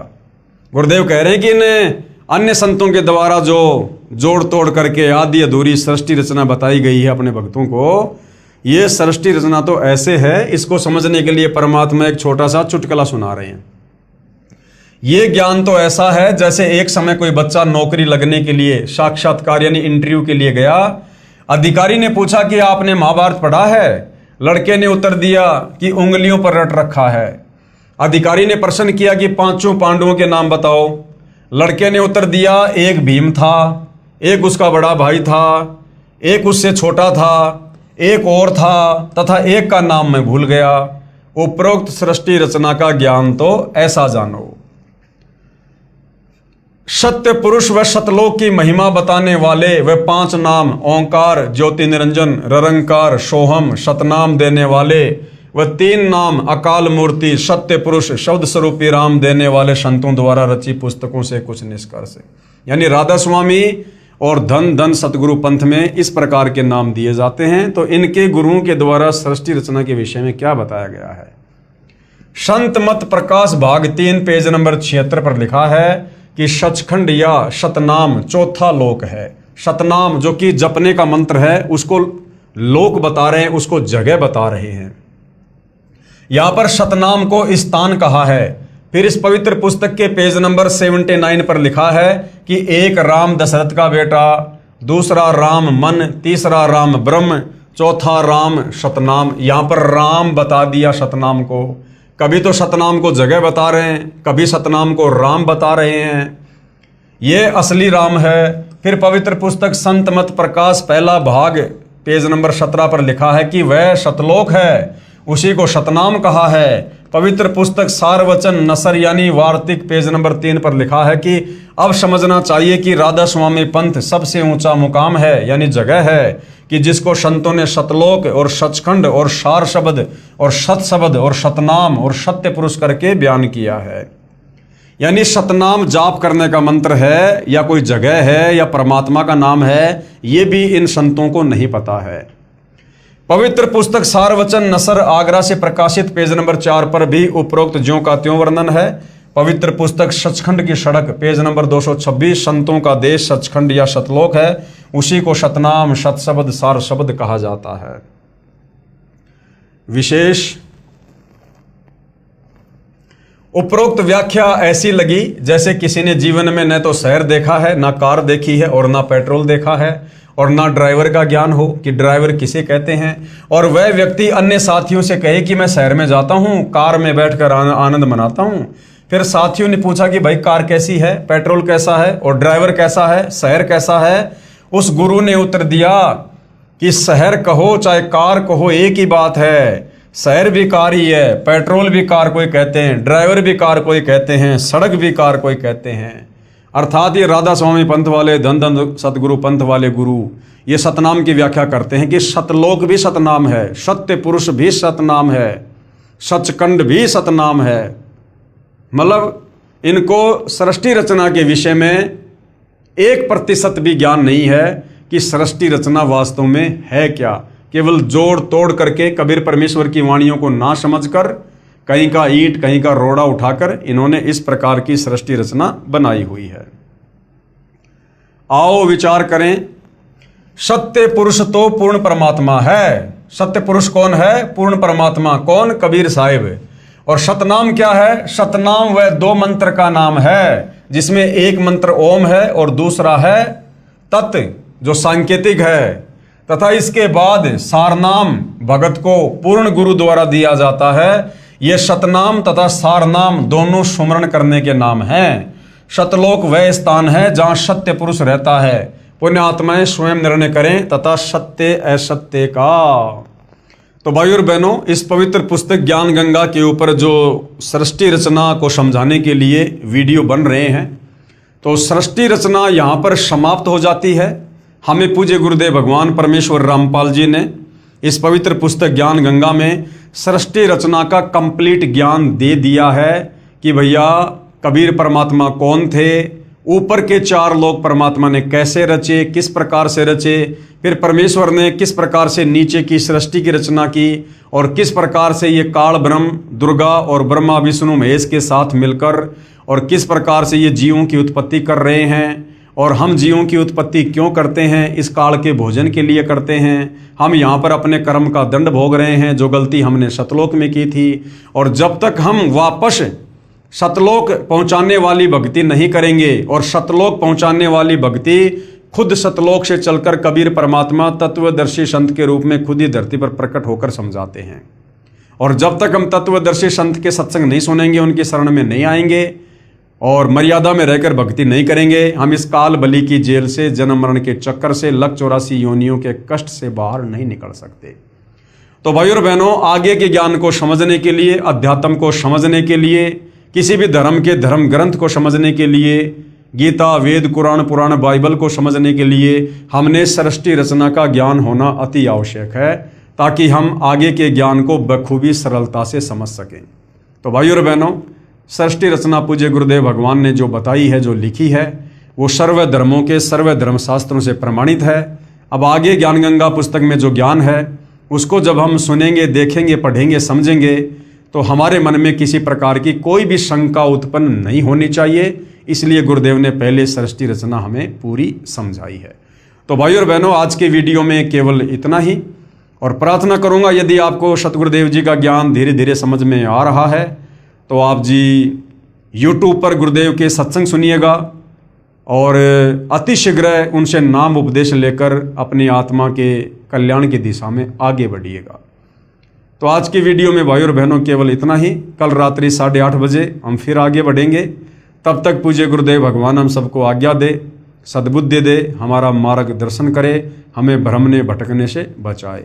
बंदी छोड़ सतगुरु रामपाल जी परमेश्वर जी की जय हो।